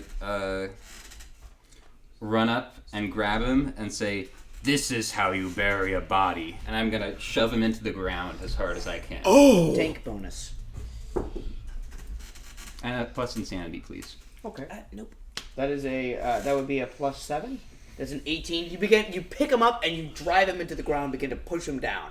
But the struggling and flailing of his arms are making it quite difficult. Okay. That's the end of your turn, I believe. meaning it is Heath's turn. You go through this house, and you go so far deep that you go through the foundation of the house into the ground down below, creating a crater. And as you just stand there, kind of like, you hear a voice go, "All right, Heath, get up. Come on. I'm not done yet. This is just getting fun." Hey, that was my house. And he just, that's my house. And he just, onto the floorboards, lifts up onto one of the desks, gets up, and he slowly stands and gets out of the house and is out in the open now. You're about to get confronted at the house. Oh my. No. MG once more. And then he just slowly, he just undoes the strap on his guitar and reaches in his back pocket, pulling out the very first guitar pick he ever owned. Eat it? No. And he kind of tunes it a little bit while he's kind of panting. You see, I've got something you don't. I've got friends. And a sense of tone. And he uses a little bit of armament hockey with the guitar pick in his hand and tries to just strum a note and plays an inspirational song to rally the villagers and warriors and just the crew in general, using that musician bonus. 11. When you bring So the pick 18. up and you're about to do, you strum, and all at once he's just right in your face. It was 11 with that bonus. Overall, it was a 6 with a +5. And when you begin to try to strum, and all at once he just grabs the pick and he just goes, "That's nice," throws it aside, picks you up, and he begins to drag you. And he goes, "Well, there's one thing you're right about. Let's give them a show, shall we?" And he throws you in front of this fountain. And he goes, and all the people are kind of hiding out of the house. And he goes, "Hey guys, I'm sure you've heard about Heath Slater." "No? Okay, yeah, neither have I up until this point." He goes, "Now you're going to witness a public execution." And he's he raises his fist. He's like, "I'm going to beat you to death in front of all these people, including those kids trying to get away." And he points, and you look over and you see Harry and Harold on the back of Owly as they're passing by. And Harry, despite his legs, falls off of Owly and starts crawling to it. He goes, Heath! Owly, get him, Heath! And they begin to run toward you. Okay, Cordell, I do have a quick question. Would you actually kill us off in this meeting? We'll see. With his heart. And can I have it? No, that's mine. Kidding, I didn't like it. Technically, if we were doing that, you would have been dead by now. Because you have, I think 3 HP, and you got hit with 129 as a roll. Well, I'm pretty sure I have 5, because didn't we all get 1 upgrade before? I can't remember if you got one or not. I don't think you did, because you didn't It was beat for Sugo. beating the Glamours. That's why. And that one shot, and you didn't That's get kinda one. fruity. Yeah. You could... Wait, no, you already used your XP. Never mind. Yeah. With his heart pounding, he looks over at Harry, blood streaming down his face. And then he looks up at the fist. And as he goes to punch him, he tries to catch it. And you'll roll for this, but and then he looks at him. Okay, keep on going. And he reels his hand back, kind of charging it up. "That's where you're wrong. I never give up." Boom! Punching upward at him. 25. When you catch his hand, he does the, "What the?" And then you, BAM! Straight to his face. You watch as he falls backwards. And then when he does that, He's out of literally nowhere, just black you look over and you see your massive dog literally belly flops on top of him. Oh! And he rolls over and goes, and he puts the guy's arm in his mouth and just kind of goes, and starts shaking this guy. They call him Banka, something like that. And he begins to just throw him around. And he goes, "What is happening?" Toss him at me, boy. And he holds his guitar and just brings it up, slams it down as he comes at him. Bang!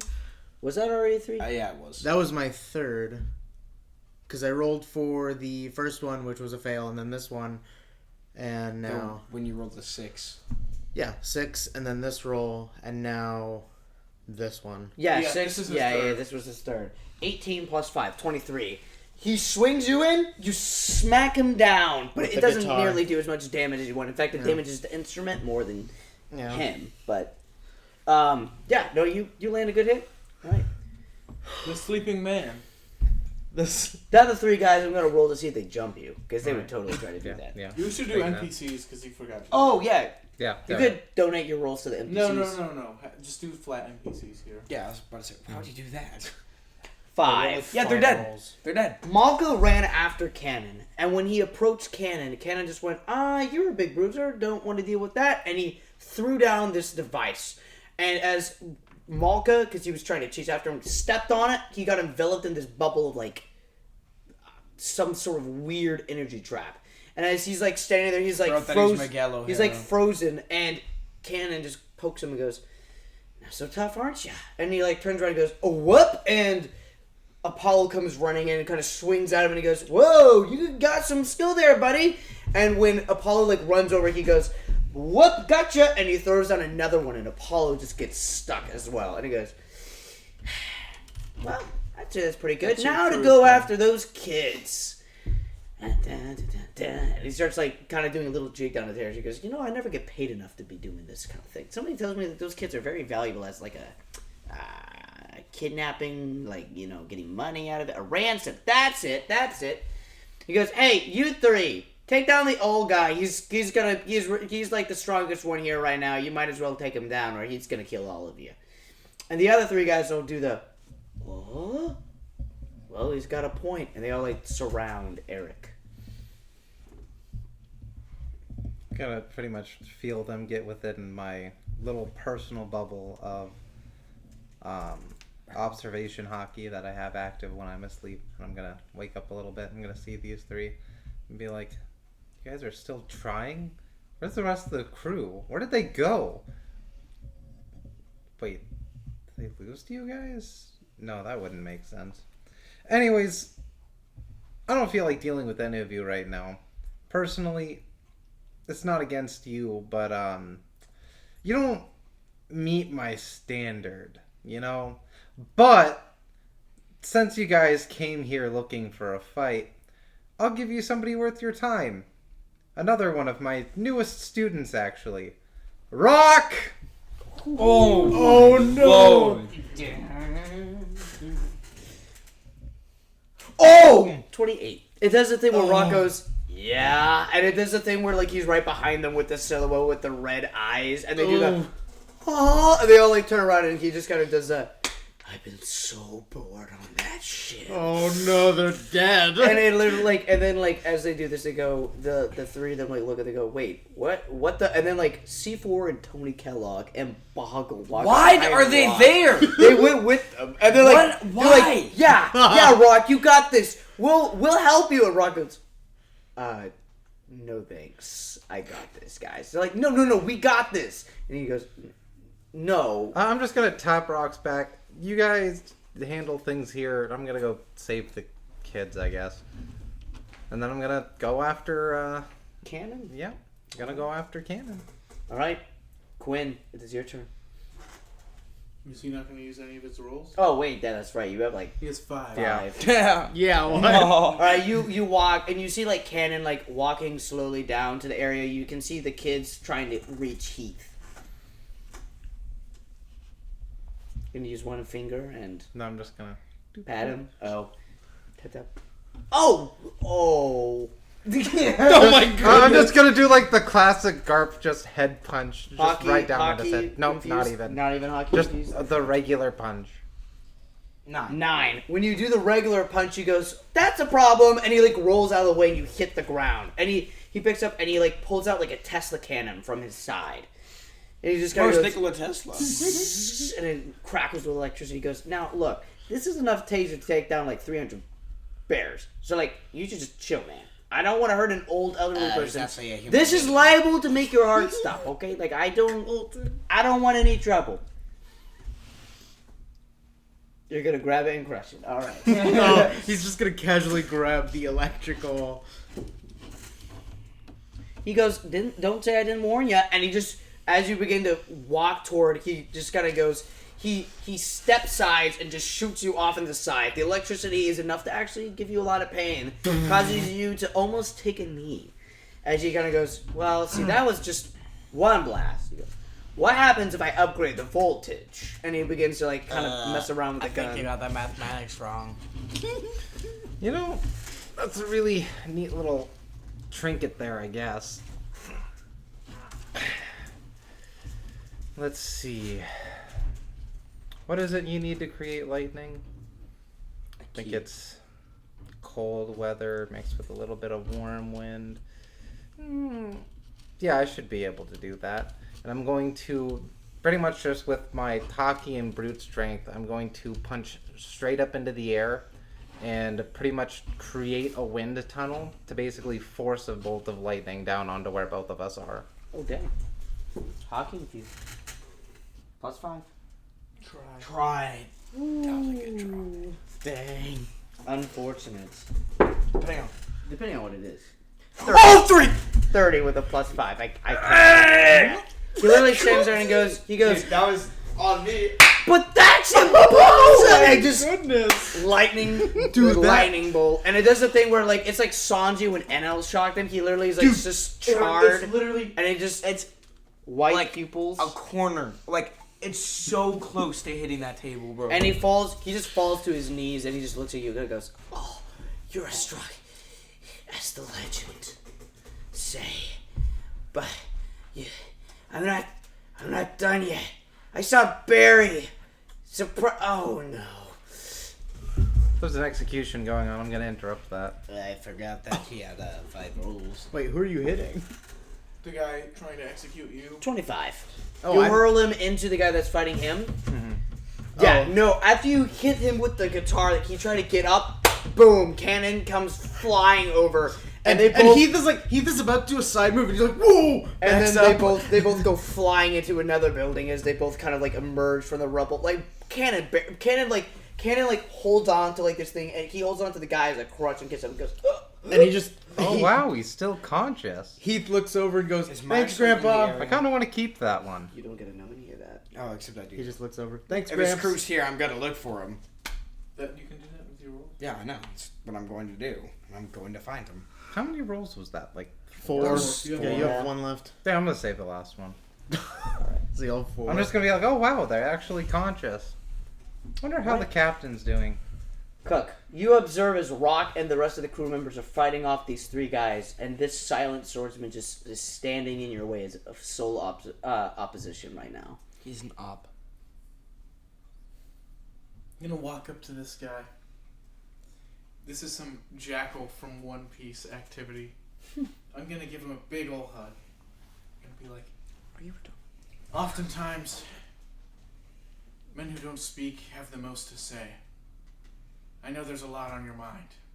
And you probably are having an insane moral conflict. But just know, here in the new Navy, you have a new home. Join me. And I'm going to use 5 of my health points to recruit him, as well as my captain bonus. Oh.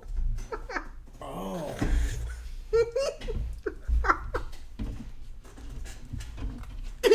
Song. We'll get into more about who he is later because this is like the biggest bro moment I could possibly. Oh my. Kengoro's gonna have a best friend. 23 plus, 50 whatever, 57. That's like an 80. Give or take, yeah. He just goes, "You're right. I will join you." And the other guys go, "What?" And then one of them like turns and runs toward you, but then he gets shot out of the sky by C4 actually. One of the other? One of the other guys, and I'm gonna get into depth about the guys that Rock, Tony Kellogg, and C4 defeated. But we'll get into more into that off camera. Or off recording. Okay, But that's yeah. only one of my rules. Yeah? So, Wait, didn't you say... Wait, how much HP does he have? 7? huh? Do you have 7? I have 10. Alright, good. So, I'm going to door and go to this execution where my boys are in the direct vicinity of. I'm gonna look down on these people and be like, no honor. Going after fleeing children? I can change you. Oh my. I will change you. And Heath is just panting. It's like, Captain, I don't think you should change them. They're Oh, pretty he bad just hit his people. head hard on that wall. They're pretty bad people, Captain. Don't listen to Heath. He doesn't know what he's talking What I'm about. going to do is I'm going to use my other 2 rolls, and I'm going to, you know that trick where you like pull stuff, the scarf out of your sleeve, and it's like never ending? Yes. I'm gonna do that, but it's actually my +2 weapon. And I'm gonna fling it, tie it around, tie them all tight, and then just basically hold them captive. Let's see it. +4, +2 because of your scythe blades. That's a +6. Plus, you're trying to talk them down, right? Or no, you're just trying to capture them. In a way, yeah. I'm trying to capture them, but I would also get my magician bonus. I'll This is say bad. with It's like in a the state that Cannon's in, he can't really I don't think he can dodge. No, he got Like thrown and absolutely beaten by... he got pretty messed up. But he's captured. The other guy, you managed to catch him for a second, but he rolls and he looks and he goes, I am a god, I bow to no one. All right, flavor wise, I'm gonna have Cannon on my like a backpack. With, That's kind of with a fire. chance. He's literally just like Or my arms. smoke exuding from his very burnt body. My turn. Yes. Spade's gonna wake up and his pupils and eyes are literally, and his hair, like, he hit him so hard that they all like changed colors. Like, it looks like he's like dead. His eyes are all like rolled back and like dazed, and he would like fling up. He'd be like, "Where am I? I have a headache." And then he'd be like, You "Wait." look and you see the other 3 guys, Rock, Tony Kellogg, and C4 have them all like beaten to a pulp. Be like, "Wait a second, I'm in Meyerson's house." It should be mentioned that, like, really, it was thanks to C4 being able to see into the future that gave them a big advantage, and he was able to yell out stuff to Rock, who in turn was able to coordinate with Tony Kellogg, and they worked better as a team. I'm gonna be like, "Wait, why am I in Meyerson's house right now?" And then I'm gonna just like turn the corner and be like, "Why is Meyerson here? He has my devil fruit." -10 to this roll. I'm kidding. Let's see if Meyerson took you captive. No, he did not. You do wake up, though, and you're like, what the? I'm gonna do a Kenobi with the Meyerson. That's stubborn. I agree. Yeah. With the strategist bonus to draw him out. And also... Yep. You go, Meyerson! And you hear a voice go, no need to yell. You watch as Injinji, like, walks in, sleeping bag over his shoulder, and he turns around, and Meyerson comes slithering out. And he, like, hits the ground and goes, I heard you were looking for me, little man. Oh, wait, you confronted Jackboot at the store, didn't you? I did. Yeah, I heard about that. You wish Keith you were Slater confronting gives me. a As shit. Oh, no, Chill that down, don't. it's That fine. she effing sucked. Oh, okay. Why am I remembering Okay, that now- store? Here's how this is gonna go. Okay, I'm a little bit injured, I'm not gonna lie, because I just fought Xbox Man for like Yes. 5 hours. Okay, so Yes. here's what's gonna happen. Oh.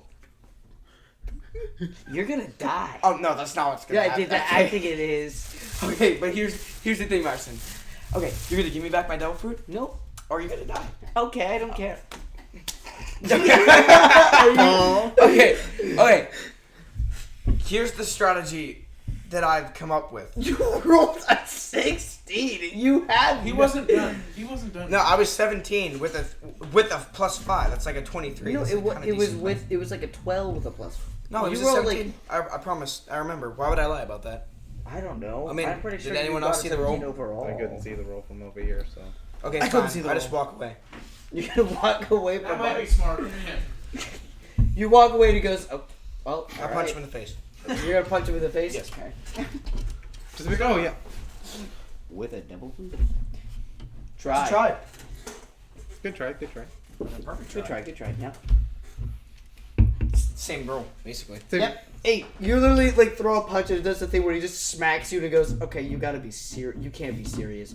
The blow is strong enough because after your latest fight, you got hit with a roll 129.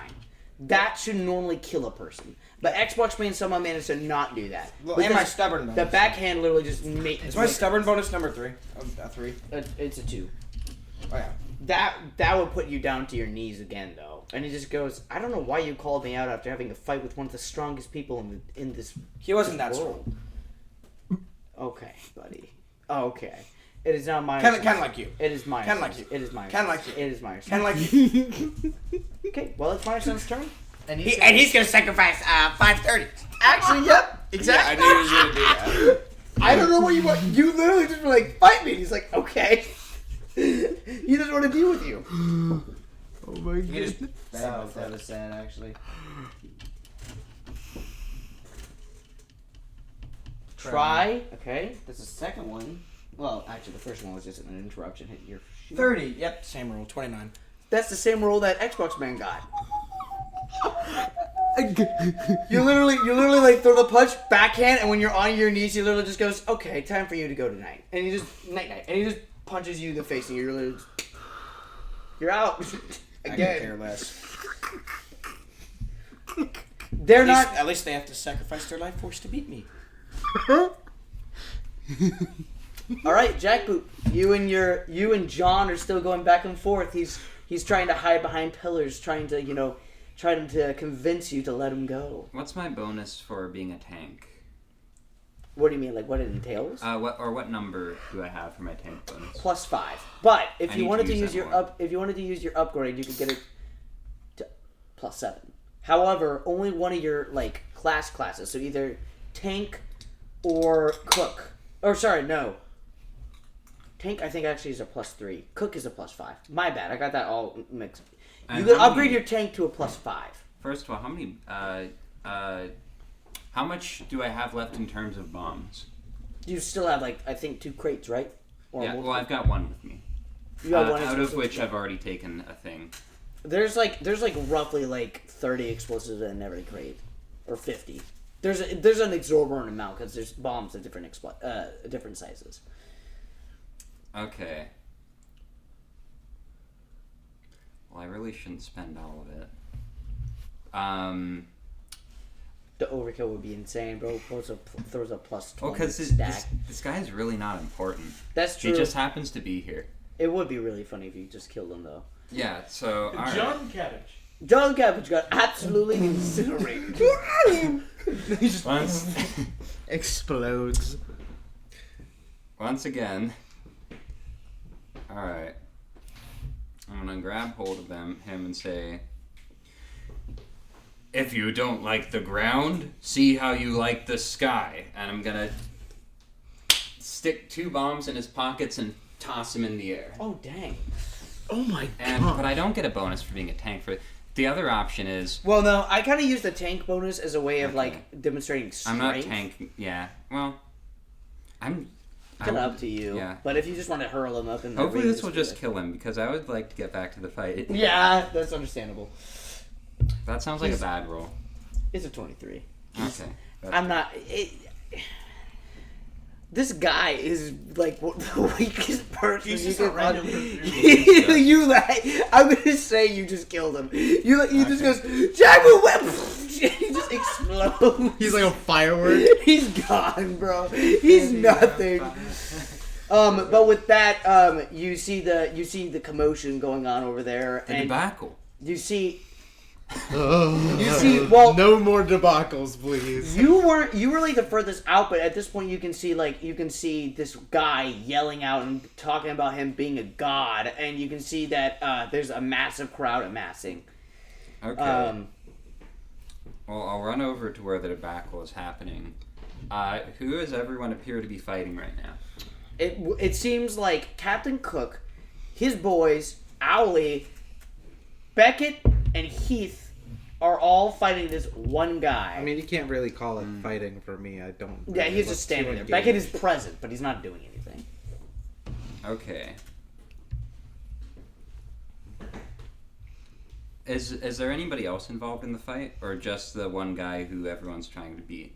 Just the one guy at this moment. The other guys you watch as, first you see Meyerson and Gingy just leaving, and then after them Rock, C4, and Tony come in carrying the tied up, beat up bodies of their three opponents. Heath Slater sees Genji and just shiver down his spine. After Jackboot, can I make an out-of-turn captain roll? Sure. You can take a moment and do that now. Now? Yeah. What are you trying to do? So I'm actually going to open a door. I'm going to go to Spade. I see Meyerson and Genji leaving. I'm like, wow. Spade. You fought Xbox Man and Meyerson. Well, yeah, I should have beaten the second guy, but my GM kind of sucks. And then you, my Bro friend, is metagame. You, my friend, are an insane beast. Oh, yep, I know. Yep. I'm going to use 4 of my life points to repulse the pain out of Colton into Meyerson. Yep. Give me that. Which is 129 Yep. and a 59. And a 79. Well, you're using 4 of your life points to take I out would be down his. to 1.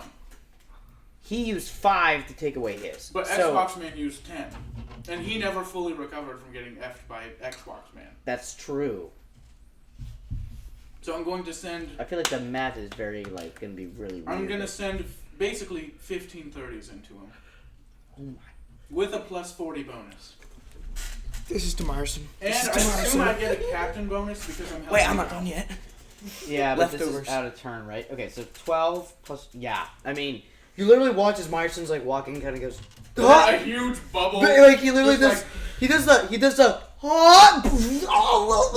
watch as he, violently... Spade just, always he smiles and he's that was actually me, by the way.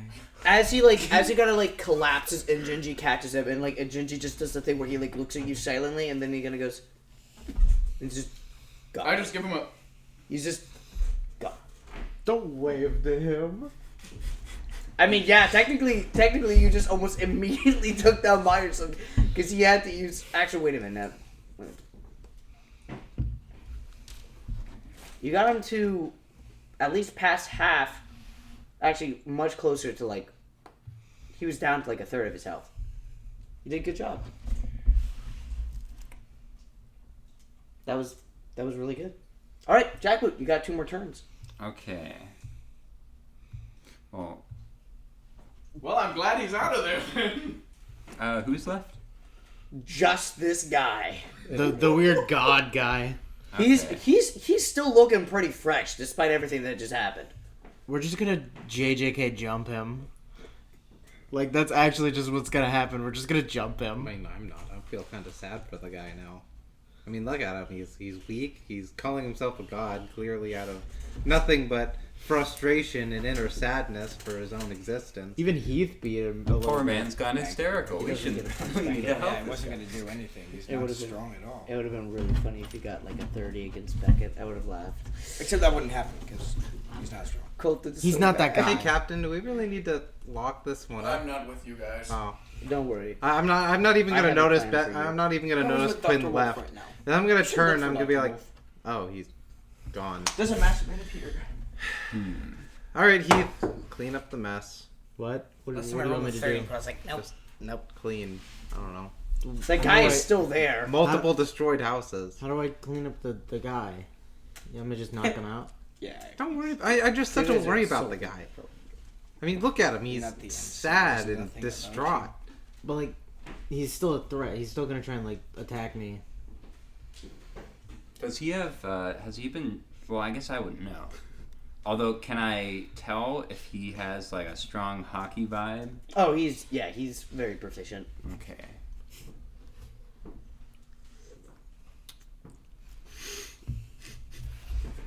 You can hear him from 5 miles away. Spade in his sleep, and he says, "He claims to be a god, but would lose to effing Harold." And he's like, "Beckett, don't waste your time. Just leave him there. He's a nerd." You could use both of your rolls for some sort of combat. I'm attack. thinking about it. So,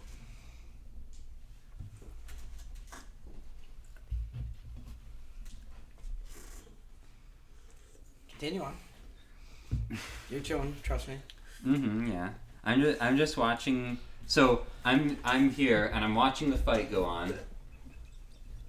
Yeah. I'm watching them doing battle, right? I see they're exchanging blows. You're my brother? Question mark.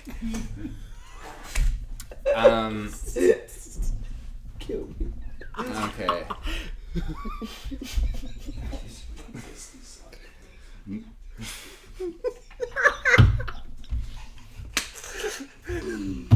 Bro. This recording's been going on for way longer than I was expecting. I'm gonna be honest. This is one bizarre adventure. This was is- wild. Alright. So, The debacle at Helheim. No! The debacle at. No more debacles with Heath Slater.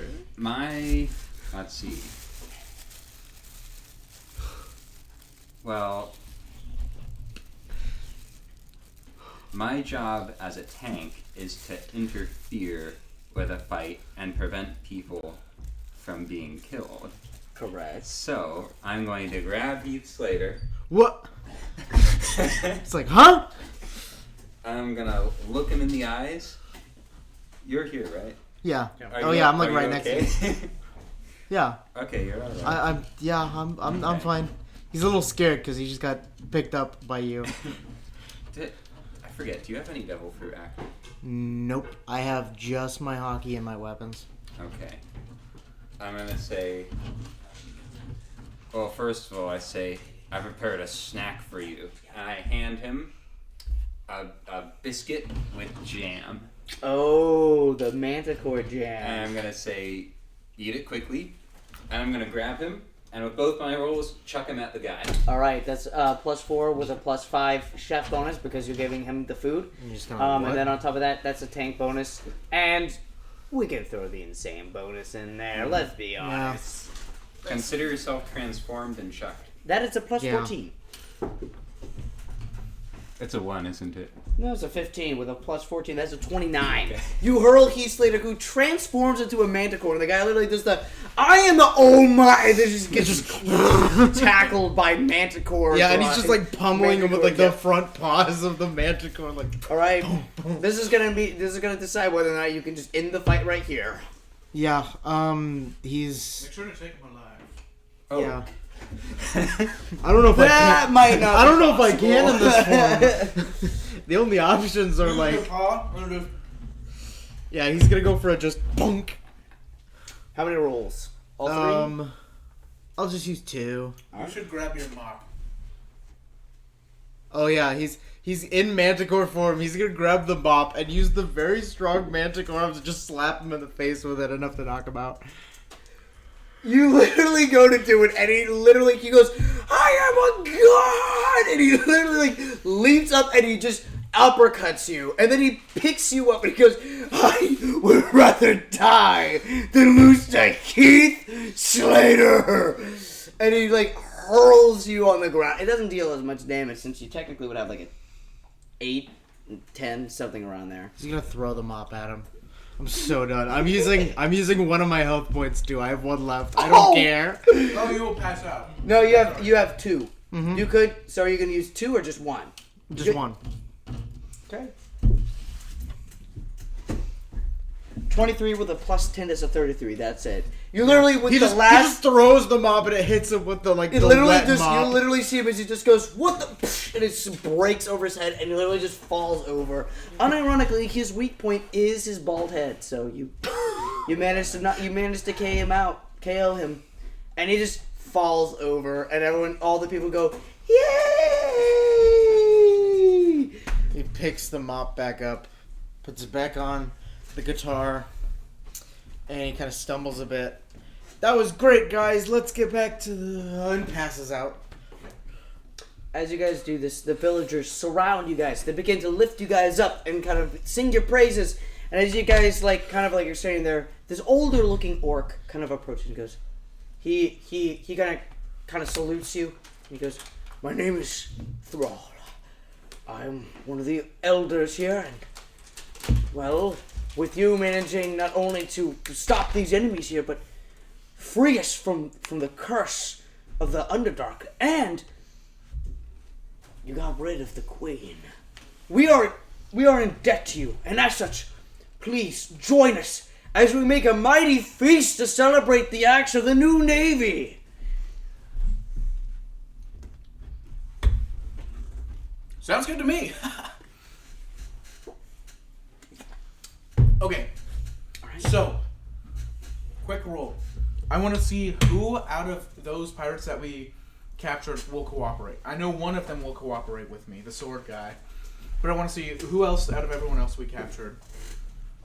So this is kind of like a captain. 11. It is just him. Just him. The other ones would rather rot in prison than Okay, join you. perfect. Then Cannon is just kind of like just shaking his head and goes, I can't believe I just got noted like that. all right. You shouldn't be surprised. It happens to pretty much everybody. The other I'm guy. gonna be honest, I thought you were a fraud this whole time. Well, I mean, that's what you get for thinking. No. Beckett just- you Ford, gotta, like, not nod and Beckett just- Frauds. Okay. So I address the people, the newly free orcs, goblins, everyone else here. My mom. Jackboot's mom's mom. there. Jackboot's mom's not there. Wait, roll and see if Jackboot's mom is just still alive. Yeah, we're taking that. We're taking that. My rolling's on fleek. My mom. Wait, somehow your mom is Cinematic there. moment. Just wait. I don't see her though. Okay. It doesn't work. So Wait, She so just he- there looks like a force So ghost. Heath Slater has a grandma Yeah, now? yeah.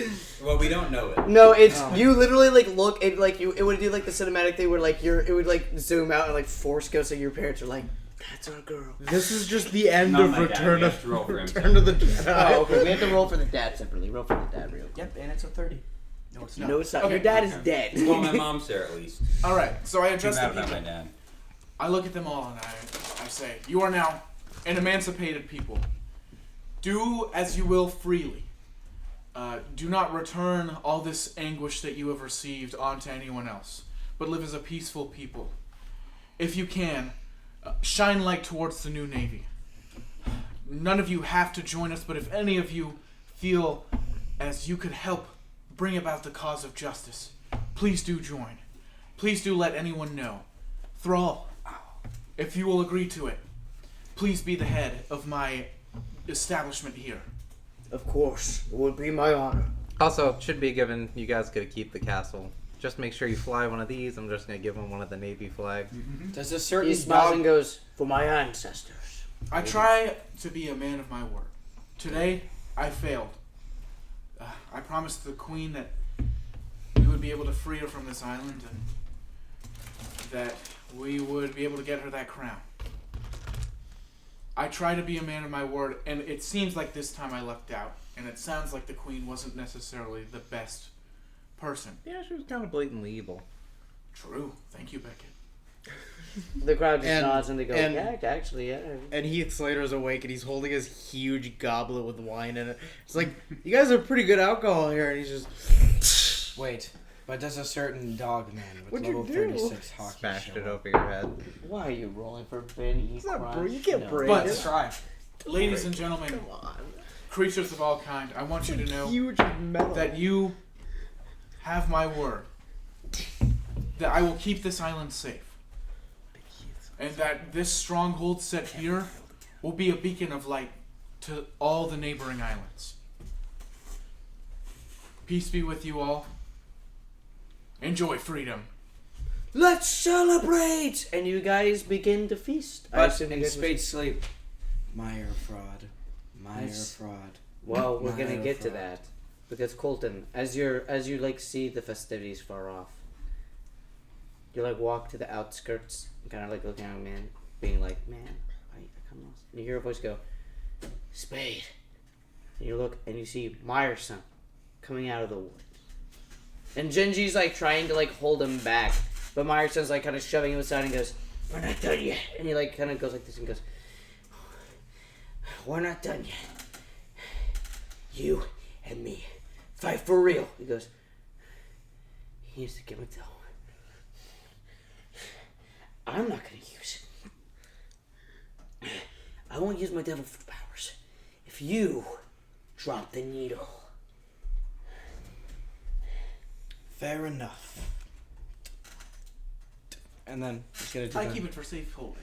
Yep, yeah. I He will randomly give it back spawns to out of you. no. Yeah, I will return. But, hello, Iris. Spade's gonna be like. Hey. He's gonna be like this. No. The episode ends as Spade and Meyerson standing face to face Good cliffhanger. Good for the cliffhanger. second time.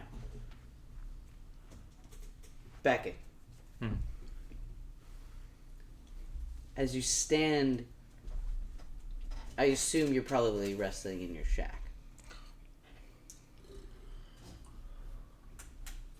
You feel this presence into the room. And you look up. And Njinji's just standing there, hovering over you. You're gonna confront it in your sleep. Why is there a weakling here? And Clean it up. Njinji smiles softly to himself and says, "A weakling is here indeed, but it isn't me, Beckett, a fraud."